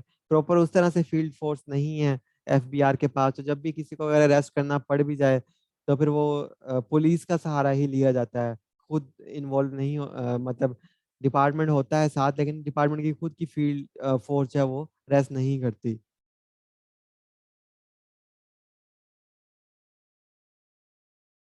Where the person suspected of tax fraud or any offense warranting prosecution under this act is a company, either every director or officer of that company whom the authorized officer has reason to believe is personally responsible for actions of the company contributing the tax fraud or any offense warranting prosecution under this act shall be liable to arrest, provided that any arrest under this subsection shall not be absolved the company from the liabilities of payment of tax, default, surcharge and penalty imposed under this act. जैसे हमने यहाँ पे ऊपर पढ़ा था, simply वो यहाँ पे ये कह रहा है कि जैसे हमने आपको पता है कि कंपनी लीगल पर्सन होती है, और इसके जो डायरेक्टर्स हैं, जो इसके शेयर होल्डर्स हैं, वो नेचुरल पर्सन है। वो ये कहता है यहाँ पे कि अगर कोई कंपनी है, अब जैसे लीगल पर्सन है, तो कंपनी जो है वो उसके डायरेक्टर से अलग है। मतलब कि कंपनी एक अलग एंटिटी है, अलग शनाख्त है, उसके डायरेक्टर्स अलग हैं, जैसे हमने ऊपर पढ़ा है। कंपनी खुद अपना वजूद रखती है। तो यहाँ पे वो ये कि अगर कोई जुर्म होता है तो वो कंपनी करती है, तो अब कंपनी उस जुर्म की जिम्मेदार है। टैक्स फ्रॉड कोई होता है तो टैक्स फ्रॉड की जिम्मेदार कंपनी है, तो ना कि उसका डायरेक्टर, क्योंकि वो तो अलग अलग है। तो यहाँ पे जो है वो यहाँ पे ये कहता है कि अगर कोई कोई ऐसा पर्सन जो कंपनी के मतलब के जो एक्ट्स हैं, जो कंपनी अपनी अमल परफॉर्म कर रही है, जो एक्टिविटीज परफॉर्म कर रही है, उसके ऊपर कोई ऐसा उसका डायरेक्टर, उसका ओनर, कोई शेयर होल्डर, ऐसा बंदा जो उसके पॉलिसी डिसीजन जो हैं उस पे इम्पैक्ट हो सकता है।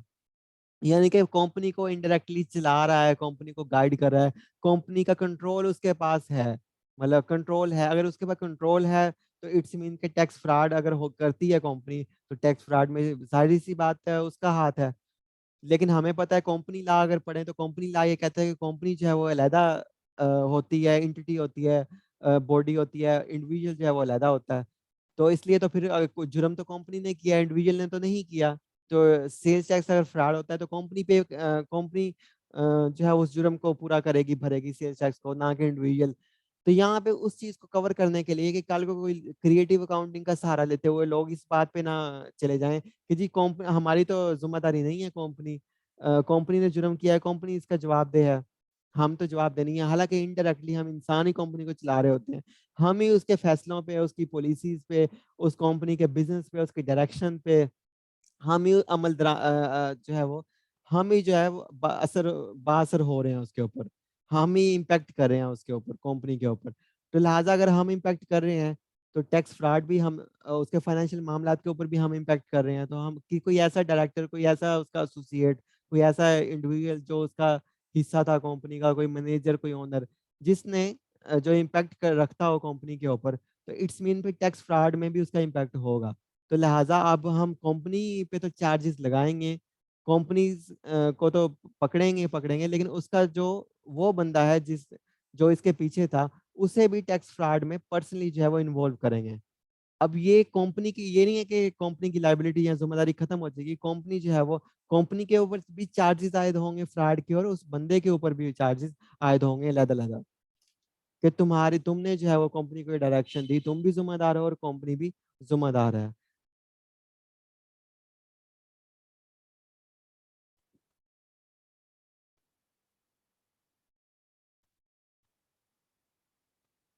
जैसे इन सिंपल कोई बैंक है, अगर वो बैंक अगर कोई फ्रॉड करता है, तो मे भी जो है बैंक के जो डायरेक्टर्स को उन्हें भी पकड़ा जाए, बैंक का जो मैनेजर है उसे भी पकड़ा जाएगा साथ, कि जो अलाइड बैंक है, जो बैंकिंग कंपनी है, वो तो जिम्मेदार होगी होगी कि तुमने क्लाइंट्स के साथ फ्रॉड किया। जो वो मैनेजर होगा या जो डायरेक्टर होगा अलाइड कंपनी का, तो उसे भी साथ पकड़ा जाएगा।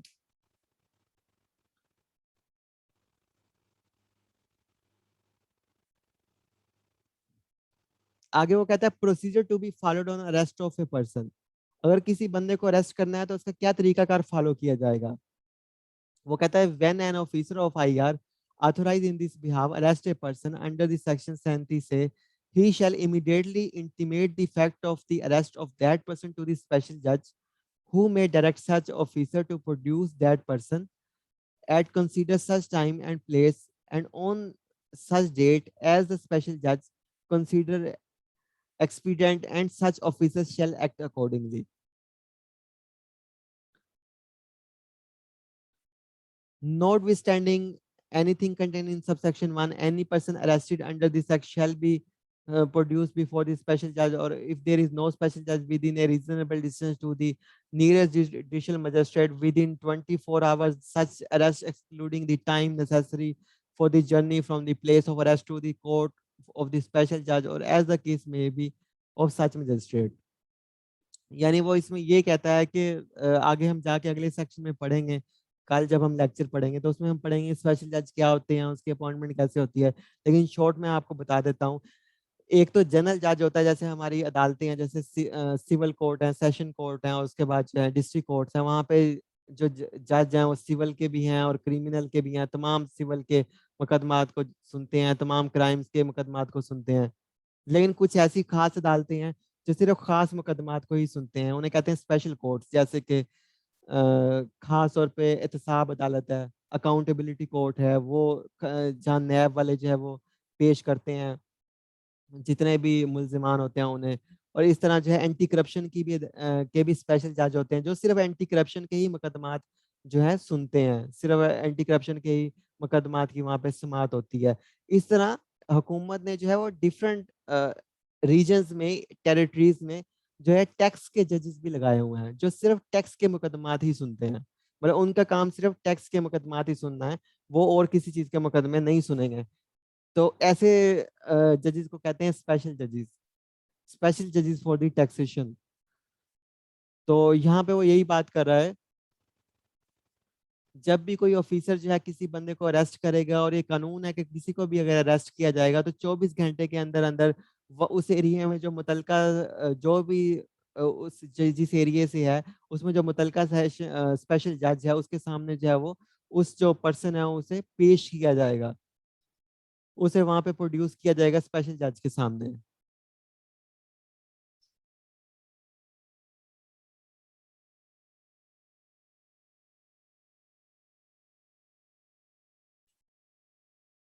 यहाँ पे लिखा है such time and place and on date as a special जज consider expedient and such officer shall be act accordingly.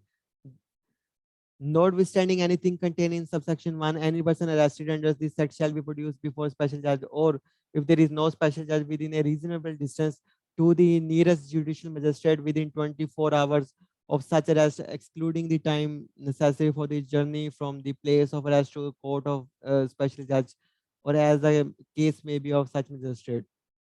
यानी वो ये कह रहा है कि जैसे मैं भावलपुर से हूँ, या मुल्तान में और भावलपुर में टैक्स ऑफिसेज हैं, अगर यहाँ से किसी को इस टाइम यहाँ पे कोई स्पेशल जज नहीं है, ना ही पहले कभी था यहाँ पे मुल्तान भावलपुर में, तो स्पेशल जज जो है वो लाहौर बैठते हैं, इस्लामाबाद या कराची इस तरह। तो अगर इस एरिया में कोई ऑफिसर जो है वो अरेस्ट करता है किसी टैक्स पेयर को, अगर वो ऑथोराइज है ऑफिसर, वो अरेस्ट कर लेता है, तो अब क्या वो लाहौर लेके जाएं?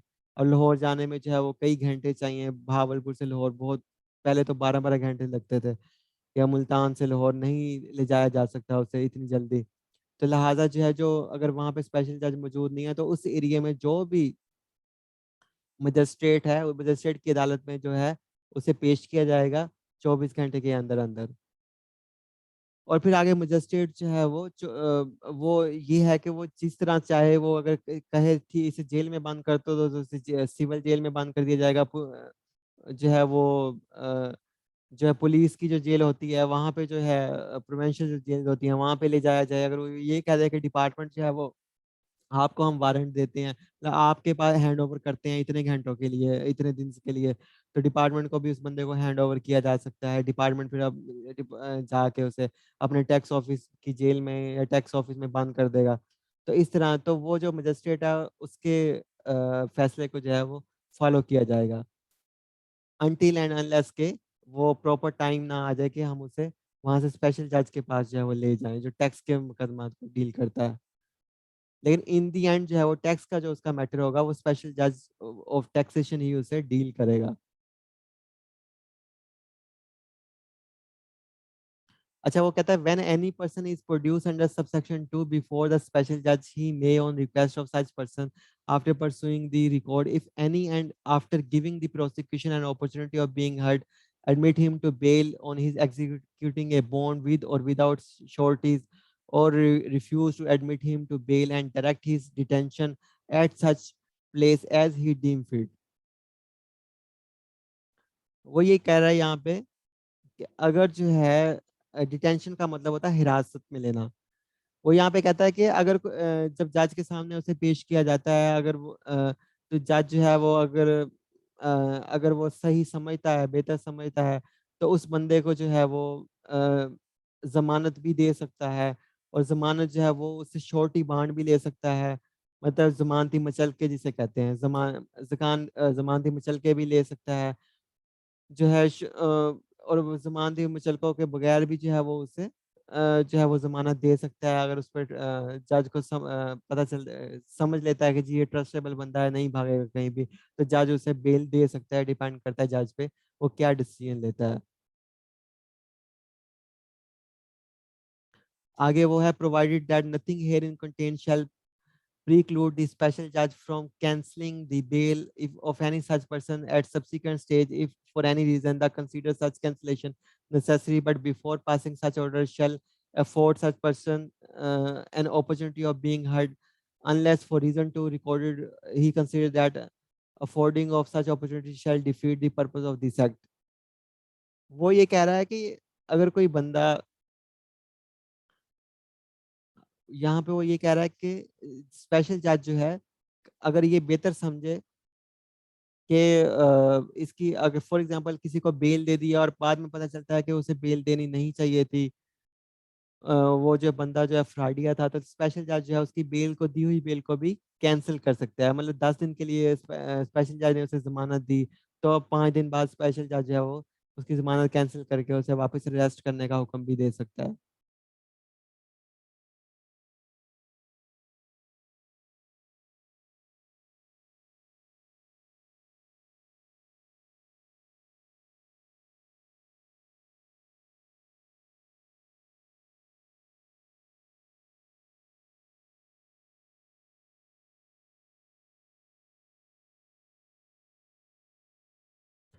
When such a person is produced under subsection 2 before a judicial magistrate, such magistrate may, after authorizing his detention in such custody at such place and for such period as he consider necessary or proper for facilitating his earliest production before the special judge, direct his production before the special judge on a date and time to be fixed by him, or direct such person to be taken to and produced before the special judge, and he shall be so take।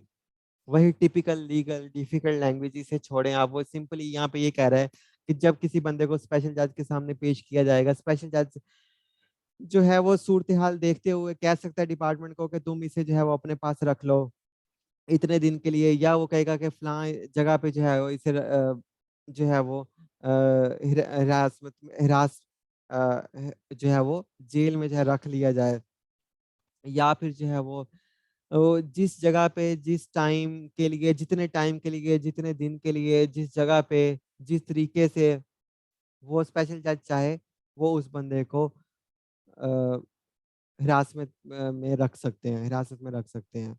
जैसे वो special जज order दे, वो बेहतर समझे जी फलां date को जो है वो अभी मतलब जुडिशियल मजिस्ट्रेट के सामने उसे पेश किया गया, टैक्स जज के सामने उसे पेश नहीं किया गया, तो 24 घंटे के अंदर-अंदर उसे वहाँ पे जो नज़दीकी जुडिशियल मजिस्ट्रेट था, अब वो ये समझता है कि जी 7-8 दिन बाद जो है वो यहाँ पे अभी सूरत-ए-हाल बेटर हो जाएगी, तो 7-8 दिन के बाद जो है वो लाहौर में जो है अगर अपॉइंटमेंट फिक्स कर लेता है डिपार्टमेंट, जो टैक्स जज है उनके साथ, तो ठीक है, आप 8वें दिन जो है इन्हें जो लोकल जेल है उसे निकाल के वहाँ पे ले जाइएगा, नहीं तो आप अपने पास रख लें इतने दिन के लिए, या इसके अलावा कि यहाँ पे कोई तीसरी किसी जगह जो है वो फ़लाँ जेल में कहीं रख लें। तो जहाँ जो भी बेटर समझे जो जज है वो जो भी डायरेक्शन दे, वो जो बेहतर समझे वो दे सकता है।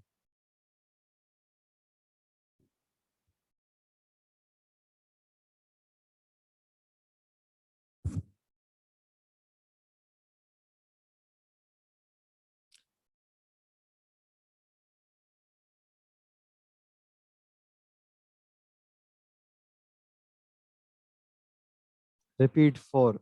जी, मुर्तज़ा साहब, आपकी रिक्वेस्ट पे तो मैं स्पेशल अमल करूँगा। अच्छा, मुर्तज़ा साहब इसमें वो ये कहता है कि अब देखिए हर जगह जो टैक्स के जो जजेस हैं वो नहीं है। जिस तरह नैब है उसके दफ्तर हर जगह नहीं है, एहतसाब अदालत, इस तरह जो एंटी करप्शन है वो भी डिविजनल हेड क्वार्टर्स जो हैं वो, वहाँ पे सिर्फ़ उनके जजेस बैठते हैं एंटी करप्शन के। इस तरह दहशतगर्दी की अदालतें भी हर जगह नहीं है। स्पेशल कोर्ट्स हैं जो सिर्फ़ दहशतगर्दी के मुकदमात सुनती हैं। बैंकिंग कोर्ट्स हैं, जो सिर्फ़ बैंकिंग के मुकदमात सुनती हैं। तो इस तरह जो टैक्स की जो अदालतें हैं या जो स्पेशल जजेस फॉर टैक्सेशन है, जो पॉइंट्स हैं, जो टैक्स के कोर्ट्स हैं, वो हर जगह नहीं है, और टैक्स के ऑफिसेज़ तो हर तहसील में है। टैक्स के ऑफिसेज़ जो है वो पूरे पाकिस्तान की हर तहसील में है। अब कोई एक तहसील का जो असिस्टेंट कमिश्नर है, वो किसी बंदे को अरेस्ट कर लेता है। अरेस्ट करने के बाद जो है वो, अब उसके लिए तो मसला है, और वो दूर कहीं रह रहा है, जैसे मैं बात कर रहा हूँ, जैसे हम सक्खर में है कोई, कोई मुल्तान में है, कोई भावलपुर में है। अब टैक्स जज जो है वो हुकूमत ने कम अपॉइंट किए हुए हैं, लाहौर में है, या वो कराची में है, या इस्लामाबाद में है। अब हमारे लिए तो तीनों इम्पॉसिबल है, मुल्तान, बहावलपुर वालों के लिए, कि यहाँ पे जो है वो हम लेके जाएँ उन्हें लाहौर इतनी जल्दी। और 24 घंटे का टाइम होता है कि पाकिस्तान में जब भी आप किसी भी बंदे को अरेस्ट करें, पुलिस को के लिए ये ज़रूरी है, कोई भी बंदा अगर अरेस्ट करते हैं पाकिस्तान में, तो उसे 24 घंटे के अंदर-अंदर जज के सामने, मजिस्ट्रेट के सामने जो है वो आपको पेश करना है।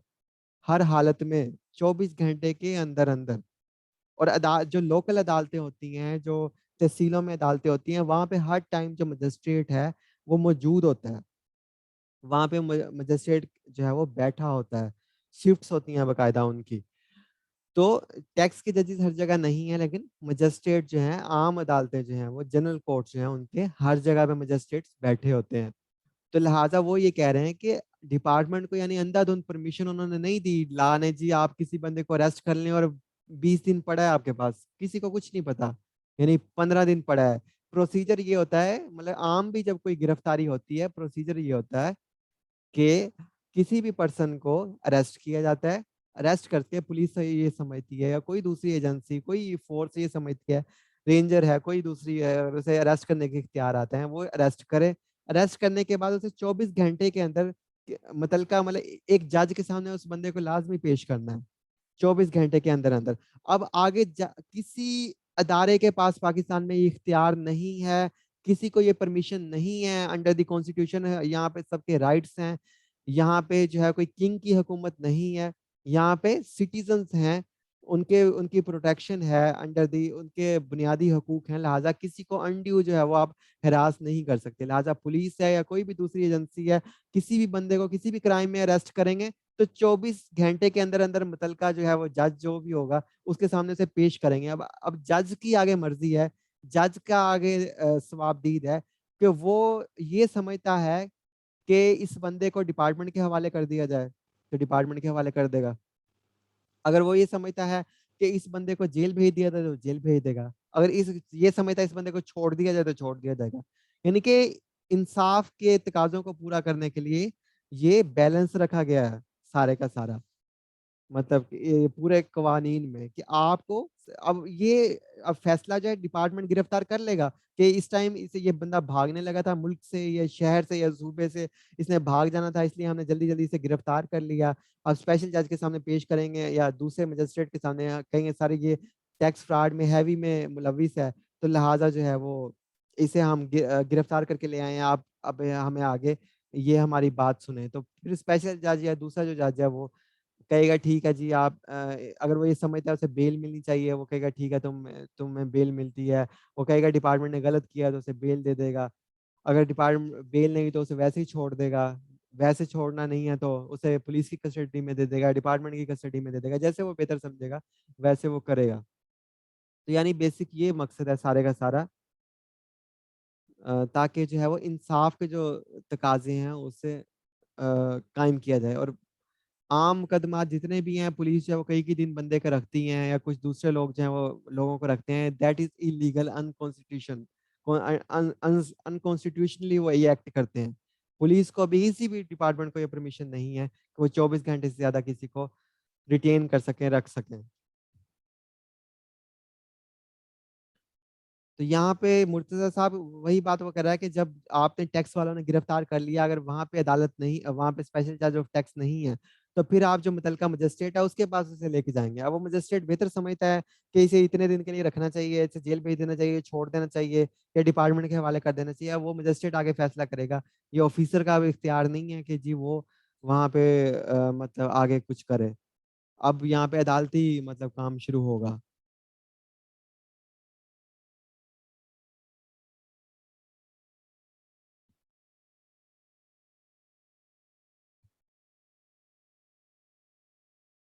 आगे वो बात कर रहा है नथिंग इन सबसेक्शन 3 और subsection 4 shall preclude the special judge or judicial magistrate from remaining any such person to the custody of an officer of IR holding inquiry against that person if such officer make a request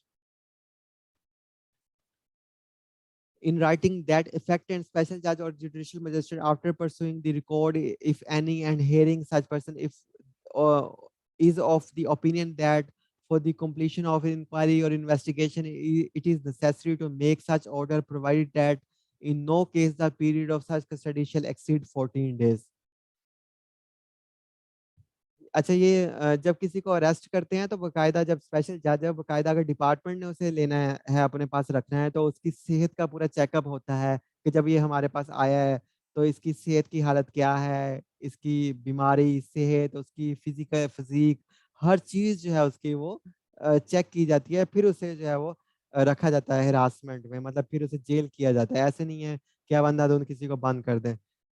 और ये अगर अगर उसे हिरासमेंट में उसे कुछ हो जाता है तो फिर डिपार्टमेंट ज़िम्मेदार है उसकी अगर उसकी सेहत को कुछ होता है तो वो डिपार्टमेंट ज़िम्मेदार है या पुलिस ज़िम्मेदार है या मुतल्लिका इदारा ज़िम्मेदार है।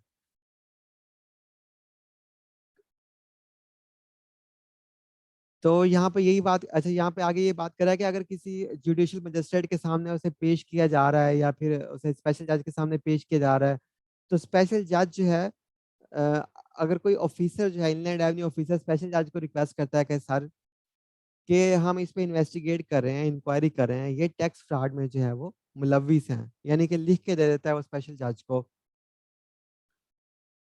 तो स्पेशल जज ये समझता है कि ठीक है, इन इंक्वायरी करने के लिए इस बंदे की ज़रूरत है, तो ठीक है, इस बंदे की ये टैक्स इन्वेस्टिगेशन करना चाहते हैं, इसलिए इन्होंने सही अरेस्ट किया है, इन्होंने गलत अरेस्ट नहीं किया, कोई इनकी पर्सनल ईगो नहीं थी, बल्कि टैक्स का ही मामला था।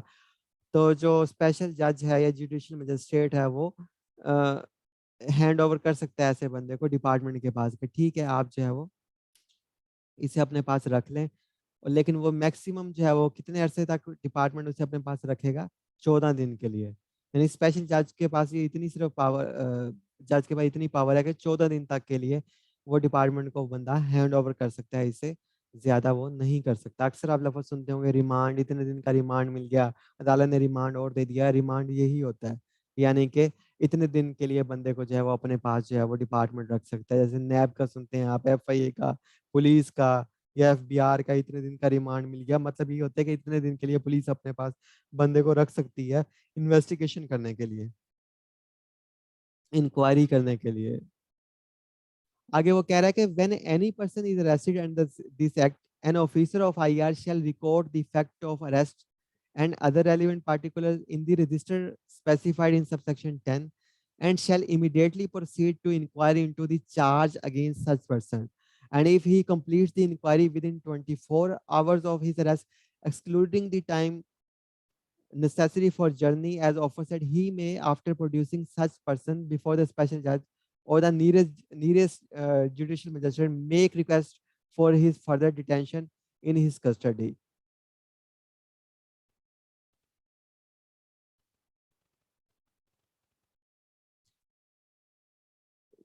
वो ये कहता है कि जब किसी बंदे को अरेस्ट किया जाता है तो 24 घंटे के अंदर अंदर जो है, यानी कि 24 घंटे में उसे जुडिशियल मजिस्ट्रेट के सामने पेश करना है। तो जो ऑफिसर है डिपार्टमेंट का, उसे 24 घंटे के अंदर अंदर उससे उससे इंक्वायरी कर लेनी है, उससे पूछगिछ कर लेनी है, जी भाई तुमने क्यों टैक्स फ्रॉड किया है, यानी उसके पास 24 घंटे का वक्त है। अब लेकिन मामला बहुत बड़ा है, इतना जल्दी पॉसिबल नहीं है कि इंक्वायरी मुकम्मल की जा सके। तो फिर उस बंदे को स्पेशली क्या किया जाता है, उस बंदे को जो है वो स्पेशल जज से रिक्वेस्ट करता है ऑफिसर के, प्लीज सर हमसे ये इंक्वायरी 24 घंटे में मुकम्मल नहीं हो सकी, ये काफ़ी बड़ा टैक्स का फ्रॉडिया लगता है, लिहाजा हमें कुछ दिन का और टाइम दें। तो अगर स्पेशल जज ये बेहतर समझता है कि ठीक है डिपार्टमेंट को और टाइम मिलना चाहिए, तो मजीद जो है वो अ, उसकी रिक्वेस्ट को अप्रूव करते हुए ऑफिसर की मजीद उसकी डिपार्टमेंट की कस्टडी में दे सकता है उस बंदे को। मैक्सिमम कितने दिन तक के लिए दे सकता है? 14 दिन के लिए। While holding an inquiry under subsection 6, an officer of IR shall exercise the same power as are exercisable by an officer in charge of police station under the Code of Criminal Procedure 1898, but such officers shall exercise such power subject to the foregoing provision of this section while holding an inquiry under this act.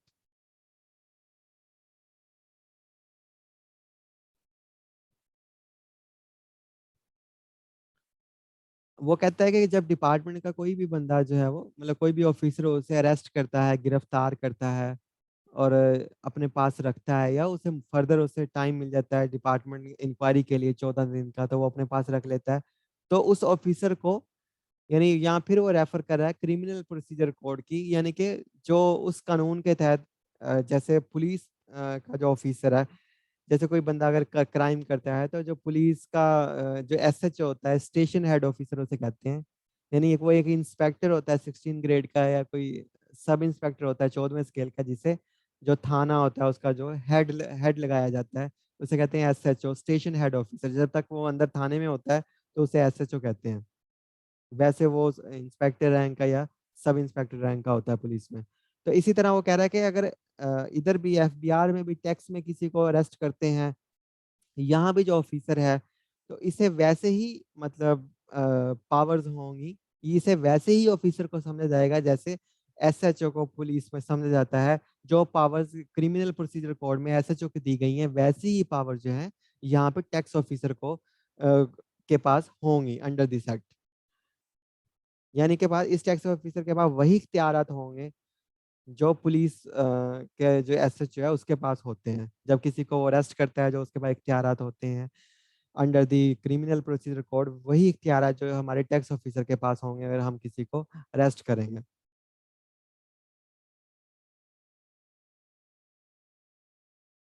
वो आगे बात कर रहा है कि if an officer of IR after holding an inquiry has और reasonable ground for suspicion against such person, he shall release him on his executing a bond with or without sureties, and shall direct such person to appear as and when required before the special judge, and make a report to special judge for the discharge of such person, and shall make a full report of these case to his immediate superior.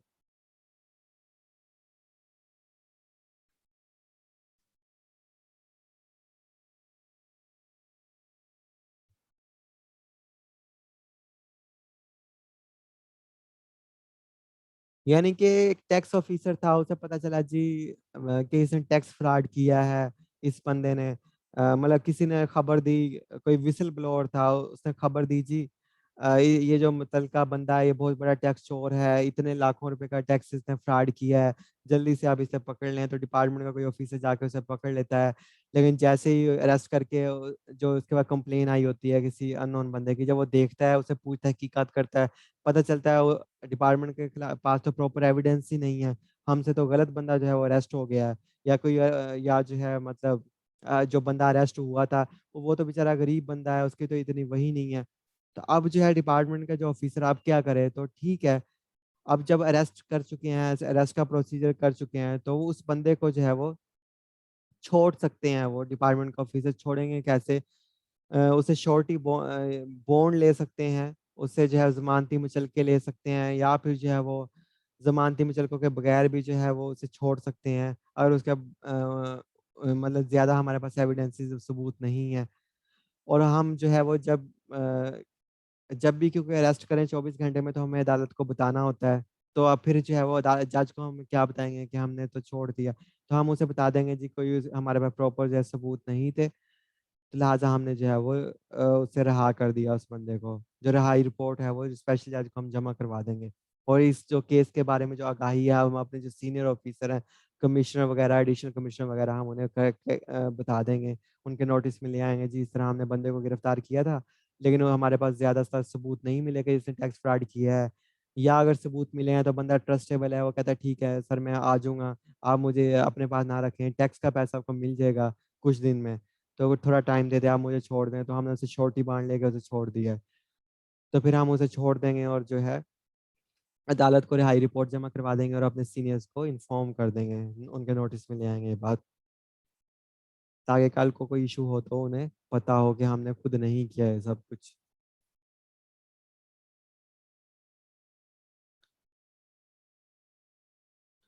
और फिर कुछ अरसे बाद जो है बंदा जैसे वो अगर कह देता है कि जी मैं पेश हो जाऊँगा, तो वो फिर उस टाइम पे जो है वो उसकी पेशी जो है उसे कबूल किया जाएगा। द स्पेशल जज to whom a report has been made under subsection 8 may, after the perusal of record of the inquiry and hearing the prosecution, agree with such report and discharge the accused, or if he is of the opinion that there is sufficient ground for proceeding against such person, proceed with his trial and direct the prosecution to produce evidence। यानी वो ये कहता है कि एक बंदे को हमने गिरफ्तार करना था। पहले तो हमने जी उसे गिरफ्तार कर लिया, हमें पता चल गया अच्छे खासे सबूत हैं। जैसे अक्सर आप सुनते होंगे जी पुलिस ने एक मुजरिम को पकड़ लिया, मीडिया रिपोर्ट्स भी चल गई, उसके बाद इतना ये बरामद हो गया। अगले दिन पता चलता है पुलिस ने उसे छोड़ दिया, ना प्रॉपर शवाहिद ना होने की बिना पे। तो अब यहाँ पे फिर अदालत का काम बनता है कि वो जी देखे कि पुलिस ने सही छोड़ा है या वैसे मतलब पैसे लेके छोड़ दिया। तो इसी तरह वो ये कहता है कि अगर किसी को अरेस्ट करते हैं तो डिपार्टमेंट जो है उसने जो जज है उसके सामने रिपोर्ट करनी है कि जी हमने उसे छोड़ दिया बंदे को, हमारे पास सबूत नहीं थे। तो अगर जज देखेगा डिपार्टमेंट की डॉक्यूमेंट्स को, वो बेहतर समझता है, वो अगर बेहतर समझेगा कि ये तो इन्होंने बंदे को गलत छोड़ा है, ये तो मुल्क का स्टेट का नुकसान हुआ है, तो वो जो है वो उसे कह सकता है फिर डिपार्टमेंट को कि इसे दोबारा गिरफ्तार करके लेके आओ।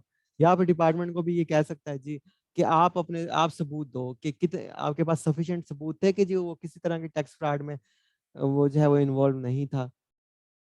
आप बताओ कि क्या के पास अगर अगर डिपार्टमेंट देता है जी जी सफिशिएंट सबूत है, तो वो जज उसे मान लेगा ठीक है आपने सही छोड़ा है। अरे गलत छोड़ा तो कहेगा ठीक है जी आप दोबारा जो है वो उसे अरेस्ट करें। An officer of IR empowered to hold inquiry under this section shall maintain अ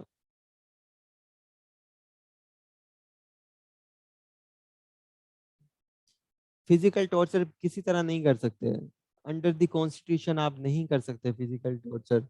किसी को आप इस तरह नहीं कर सकते, सिर्फ पूछ सकते हैं उससे, उसे आस्क कर सकते हैं, उसे उसे जो है इंक्वायर कर सकते हैं। आपको उसे प्रॉपर जो है वो प्रॉपर कमरा, रहाइश, पंखा, खाना, पानी, प्रॉपर जगह, वेंटिलेशन, हवा, प्रॉपर मेडिसिन, बीमार है तो डॉक्टर, हर चीज़ आपको उसे देनी होती है। अगर रूल्स पे अमल किया जाए तो। ये हर एजेंसी, हर इदारा, हर जो इन्फोर्समेंट एजेंसी है। अच्छा, एफबीआर जो है ये इन्फोर्समेंट एजेंसी है, लॉ इन्फोर्समेंट एजेंसी है। बस इसे खत्म कर रहे हैं, ये थोड़ा सा आगे रह गया है। अच्छा, जैसे स्टेट बैंक है, जैसे एससीसीपी है, जैसे कोई और डिपार्टमेंट्स हैं, कोई भी जैसे जीपीओ है, तो ये इन्फोर्समेंट एजेंसी नहीं है, लॉ इन्फोर्समेंट एजेंसी नहीं है, ये अरेस्ट नहीं कर सकते किसी को भी। स्टेट बैंक किसी को अरेस्ट नहीं कर सकता। तो लेकिन एफबीआर है जैसे है, ये इन्फोर्समेंट एजेंसी है हुकूमत की, पुलिस इन्फोर्समेंट एजेंसी है, इस तरह दूसरी लॉ इन्फोर्समेंट एजेंसी है, हम टैक्स लॉ इन्फोर्समेंट एजेंसी हैं, एफआईए होगी। An officer of IR empowered to hold an officer of IR empowered to hold inquiry under this section, बस खत्म करते हैं इस 5 मिनट में। An officer of IR empowered to hold inquiry under this section shall maintain a register to be called register of arrest and detention in the prescribed form, in which he shall enter the name and other particles of every person arrested under this act, together with the time and date of arrest and detail of the information received, the detail of the things, goods or document recovered from the custody, the name of witness and the explanation, if any, given by him, and the manner in the which the inquiry has been conducted from day to day, and such register or authenticated copies of its aforesaid entries shall be produced before the special judge whenever such officer is so directed by him. वो यहाँ पे ये कहता है कि जो भी जैसे ये नहीं है कि डिपार्टमेंट जो है आए रोज हर बंदे को गिरफ्तार करता फिरे और जी गिरफ्तार करके भी छोड़ दे, फिर गिरफ्तार करे छोड़ दे, और फिर उसके बाद कोई रिकॉर्ड ना हो, ऐसे नहीं हो सकता। आपको किसी को भी अरेस्ट करना है तो आपको एक रजिस्टर मेंटेन करना है, आपके पास एक रजिस्टर होना चाहिए, और उस रजिस्टर का नाम होगा register of arrest and detention, जिसमें आप उस बंदे के पार्टिकुलर दर्ज करेंगे जिससे भी आप अरेस्ट करेंगे। जो भी बंदे को आप अरेस्ट करेंगे उस रजिस्टर में सारी की सारी आप उसकी डिटेल्स नोट करेंगे, लिखेंगे, राइट डाउन करेंगे और कि इस टाइम पे इस बंदे को हमने अरेस्ट किया और इस बंदे के पास एक मोबाइल था, एक घड़ी थी, एक लैपटॉप था, ये डॉक्यूमेंट्स थी, इसके बाद 10,000 नकदी थी, ये चीजें थी, ये पूरे का पूरा कैश था, ये इस तरह का सूटकेस था, इसमें ये चीजें थी। तो ये सारी की सारी चीजें जो है, जो भी उस टाइम उसके बाद मौजूद होंगी, वो आपको इस रजिस्टर में जो है वो नोट डाउन करनी है, और डिपार्टमेंट को जो ऑफिस है वो वाला, उससे वो रजिस्टर मेंटेन करना है, और हर बंदा जिसे भी वो अरेस्ट करेंगे उस रजिस्टर में उसका इंदराज करेंगे। ऐसे नहीं है कि जी वो अंधाधुंध जो है वो अरेस्ट करते फिरें। और ज्यादा यही किया जाता है, जो पुलिस के द्वारा यही किया जाता है कि अरेस्ट कर लिया जाता है, 24 घंटों में पेश नहीं किया जाता, 3-4 दिन में जो है वो उसे छोड़ दिया जाता है। तो मतलब ये इट्स इलीगल।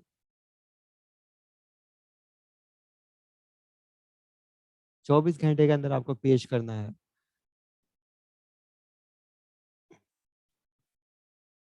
आगे वो कहता है कि after completing the inquiry an officer of IR shall as early as possible submit to special judge a complaint in the same form and manner in which the officer in charge of a police station submit a report before a court.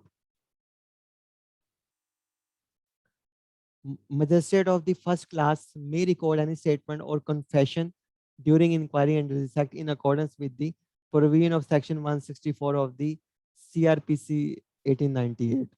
वो यहाँ पे ये कहता है, जब भी जो inquiry officer है अपनी तमाम जो इन्वेस्टिगेशन है, इंक्वायरी है, वो जितनी जल्दी उससे मुमकिन हो वो मुकम्मल कर ले, तो वो अपनी इंक्वायरी मुकम्मल करने के बाद जो है वो जो अपनी इंक्वायरी रिपोर्ट है वो जमा करवाएगा। किससे जमा करवाएगा? जो भी मुतलका स्पेशल जज होगा या मजिस्ट्रेट होगा। एक बंदा है, उसे अरेस्ट कर लिया, अरेस्ट करने के बाद जैसे उसे टाइम दे दिया जज ने, उसे 5-6 दिन के लिए अपने पास रख लिया, उस ऑफिसर ने 5-6 दिन में इंक्वायरी मुकम्मल कर ली, और वो इंक्वायरी मुकम्मल करने के बाद जो है जज को जो है रिपोर्ट जमा करवाएगा, सर मैंने ये मेरी इंक्वायरी रिपोर्ट है, ये मैंने इसे इन्वेस्टिगेट पूरे का पूरा कर लिया। फिर जज उसकी इंक्वायरी रिपोर्ट को देखेगा, और जो ऑफिसर होगा वो इसी तरह इंक्वायरी रिपोर्ट जमा करवाएगा, उसी मैकेनिज्म में, वे में, उसी फॉर्म में, उसी तरीके से जिस तरह एक पुलिस का जो एसएचओ होता है, जब जैसे वो बंदे को अरेस्ट करता है, इंक्वायर करता है, फिर अदालत के सामने वो रिपोर्ट जमा करवाता है, इसी तरह टैक्स ऑफिसर भी इसी तरीके से जो है वो इंक्वायरी करेगा, इसी वे में जो है वो मैकेनिज्म में रिपोर्ट जमा करवाएगा जज को। Magistrate of the first class में record any statement or confession during inquiry under this act in accordance with the provision of section 164।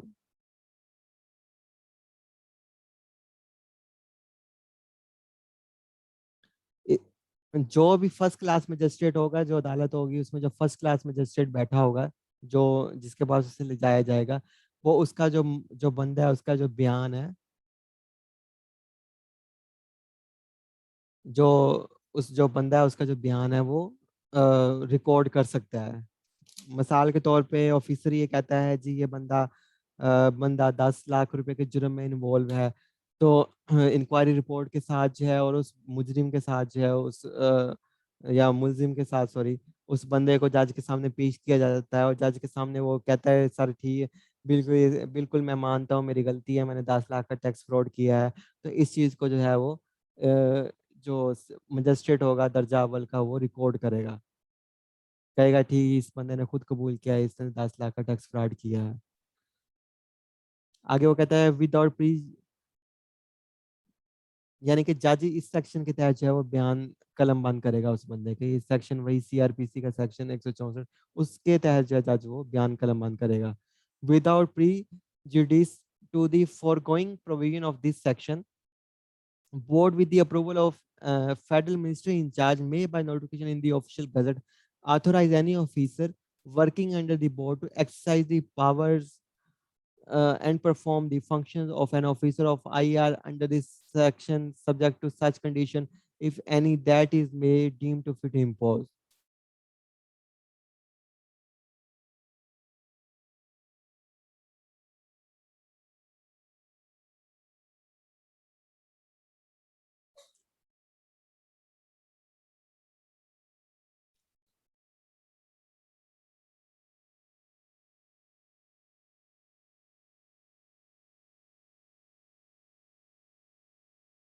अच्छा, अभी हम ऊपर बार बार एक चीज पढ़ते आ रहे हैं कि असिस्टेंट कमिश्नर जो है वो कम से कम उसके लेवल का ऑफिसर होना चाहिए। असिस्टेंट कमिश्नर के लेवल का ऑफिसर हो तो वो अरेस्ट कर सकता है, तो वो वही जो है वो उसे एसएचओ के इख्तियारात होंगे। लेकिन जैसे आम एसएचओ होता है वो इंस्पेक्टर होता है पुलिस का, यहाँ पे भी इंस्पेक्टर्स हैं, उनका 16 ग्रेड है, इधर भी 16 ग्रेड है। इसके अलावा यहाँ पे इनलैंड रेवेन्यू ऑफिसर हैं 16 ग्रेड में, ऑडिट ऑफिसर्स हैं 16 ग्रेड में, सीनियर ऑडिटर्स हैं, तो जरूरी असिस्टेंट कमिश्नर्स भी हैं। तो अब जरूरी नहीं है कि जी असिस्टेंट कमिश्नर्स के पास ही ये सारे इख्तियारात हों, ये वाले जो अरेस्ट करने के, प्रोसिक्यूट करने के। तो अगर बोर्ड ये बेहतर समझे, बोर्ड चाहे ये समझे कि यहाँ पे जो है वो इंस्पेक्टर्स की जरूरत पड़ रही है, तो उन्हें ये इख्तियारात दिए जाएं, तो वो फिर या फिर जो ऑडिटर्स को इख्तियारात ये दिए जाएं, यानी दूसरे किसी भी सोलवेंट स्केल के सुप्रीटेंडेंट है सोलवेंट स्केल के, उन्हें ये इख्तियारात दिए जाएं। तो फिर बोर्ड जो है वो फेडरल मिनिस्टर जो इंचार्ज है उसकी जो अप्रूवल से एक नोटिफिकेशन इशू कर सकता है कि जी हमारे जो इनलैंड रेवेन्यू ऑफिसर्स हैं, एसी जो नहीं है, जो 16वें स्केल में है, उन्हें ये इख्तियारात दिए जाते हैं, क्या वो भी जो है वो अरेस्ट कर सकते हैं। इसी वे और प्रोसीजर के साथ जितनी भी ऊपर हमने चीजें पढ़ी हैं अरेस्ट की, जैसे एसी को जो पावर्स है, अब वो पावर जो है वो किसी भी दूसरे ऑफिसर को दी जा सकती हैं। जो अगर बोर्ड ये समझे ऐसा उसे जरूरत पेश आए, तो जो भी मिनिस्टर इंचार्ज होंगे, यानी फाइनेंस मिनिस्टर जो भी होंगे, उनके अप्रूवल के साथ जो है वो ये नोटिफिकेशन कर देगा जी। अब एसी के अलावा ये ऑफिसर के पास भी ये पावर हैं और वो इसे जो है एक्सरसाइज कर सकते हैं। आज का लेक्चर खत्म हुआ एंड किसी का कोई क्वेश्चन है तो वो आस्क कर सकता है, एंड जो लीव करना चाहें क्लास वो जा सकते हैं।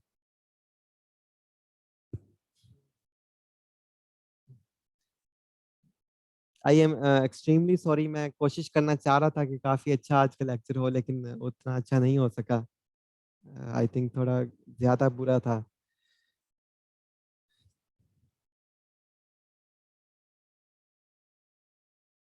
मेरे ऑफिस के कोलीग की डेथ हो गई थी, तो इस वजह से जो है वो मैं काफ़ी अपसेट था। अभी 5-6 बजे उसका जनाजा था, तो इस वजह से मैं इतना अच्छा लेक्चर नहीं दे पाया।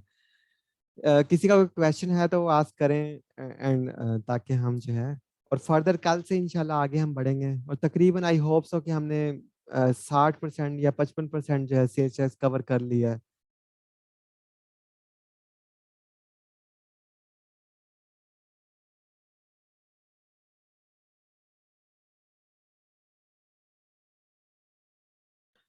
एमसीक्यूज ये देखें, यही इसमें से आ सकते हैं। जैसे हमने सिंपल पढ़ा कि कम से कम किसे पावर है अरेस्ट करने की।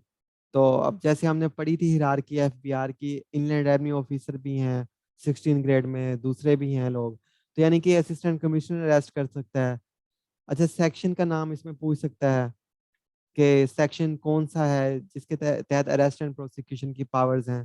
फिर स्पेशल जज के बारे में पूछ सकता है कि कितने दिन के लिए वो जो है वो दे सकता है रिटेंशन जो है डिपार्टमेंट को। 14 दिन के लिए, कितने घंटे के अंदर अंदर पेश करना है। और जो ऑफिसर है उसके उसे कैसे पावर्स होंगी, सेम उसे वैसे ही पावर होंगी जो क्रिमिनल प्रोसीजर कोड के तहत होंगी। तो इसी तरह के मतलब जो मेन क्वेश्चन सेक्शंस हैं, उन सेक्शन से जो है वो क्वेश्चन पूछ सकता है, या जो स्पिरिट जो है, रूह है, उससे क्वेश्चन पूछ सकता है।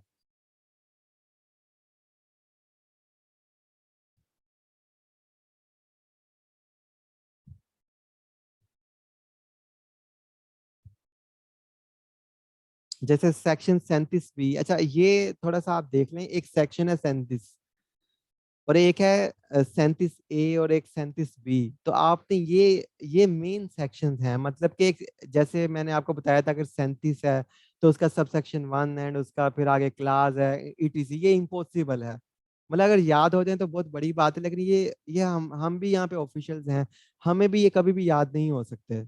ये इट इज इम्पॉसिबल कि अगर 78 सेक्शन है सेल्स टैक्स में और इनकम टैक्स में, उसके आगे सब सेक्शन याद हो। और ये मेरे एक्सपीरियंस के मुताबिक, मैंने जो 2 दफा एग्जाम दिया, ये पेपर में इस तरह की चीज नहीं आती। जो मेन सेक्शन है वही ज्यादा से ज्यादा पूछा जा सकता है, क्योंकि ये सब सेक्शन इम्पॉसिबल है। जैसे ये सब सेक्शन 1 है। हाँ, कुछ इस तरह के सेक्शन है जैसे हमने अभी शुरू किया है।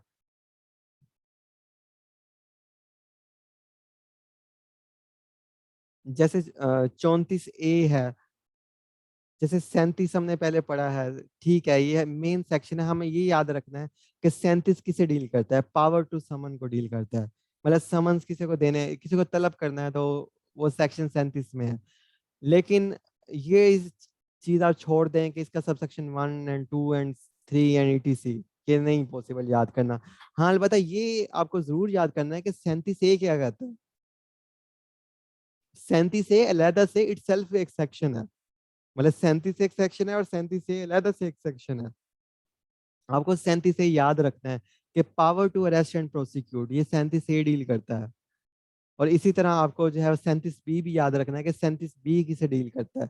सिर्फ आपने यहाँ पे नहीं छोड़ देना कि 37 किसे डील करता है और आगे ए बी छोड़ दिया। पेपर में ये पूछ सकता है कि जो अरेस्ट का प्रोसीजर होता है वो किस सेक्शन के तहत फॉलो होता है, 37 बी, 37 ए, 37 के तहत। तो आपको ये भी याद रखना है।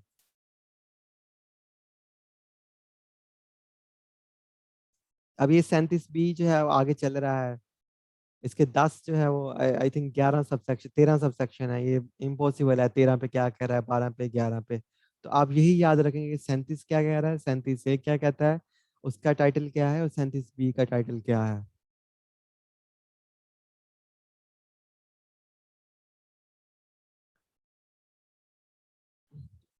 किसी का भी कोई क्वेश्चन है तो वो आस्क कर सकता है। जिन स्टूडेंट्स को आईडीज नहीं मिली तो कल उन्हें मैं ईमेल एंड व्हाट्सएप कर दूंगा जो पोर्टल की आईडीज हैं वो।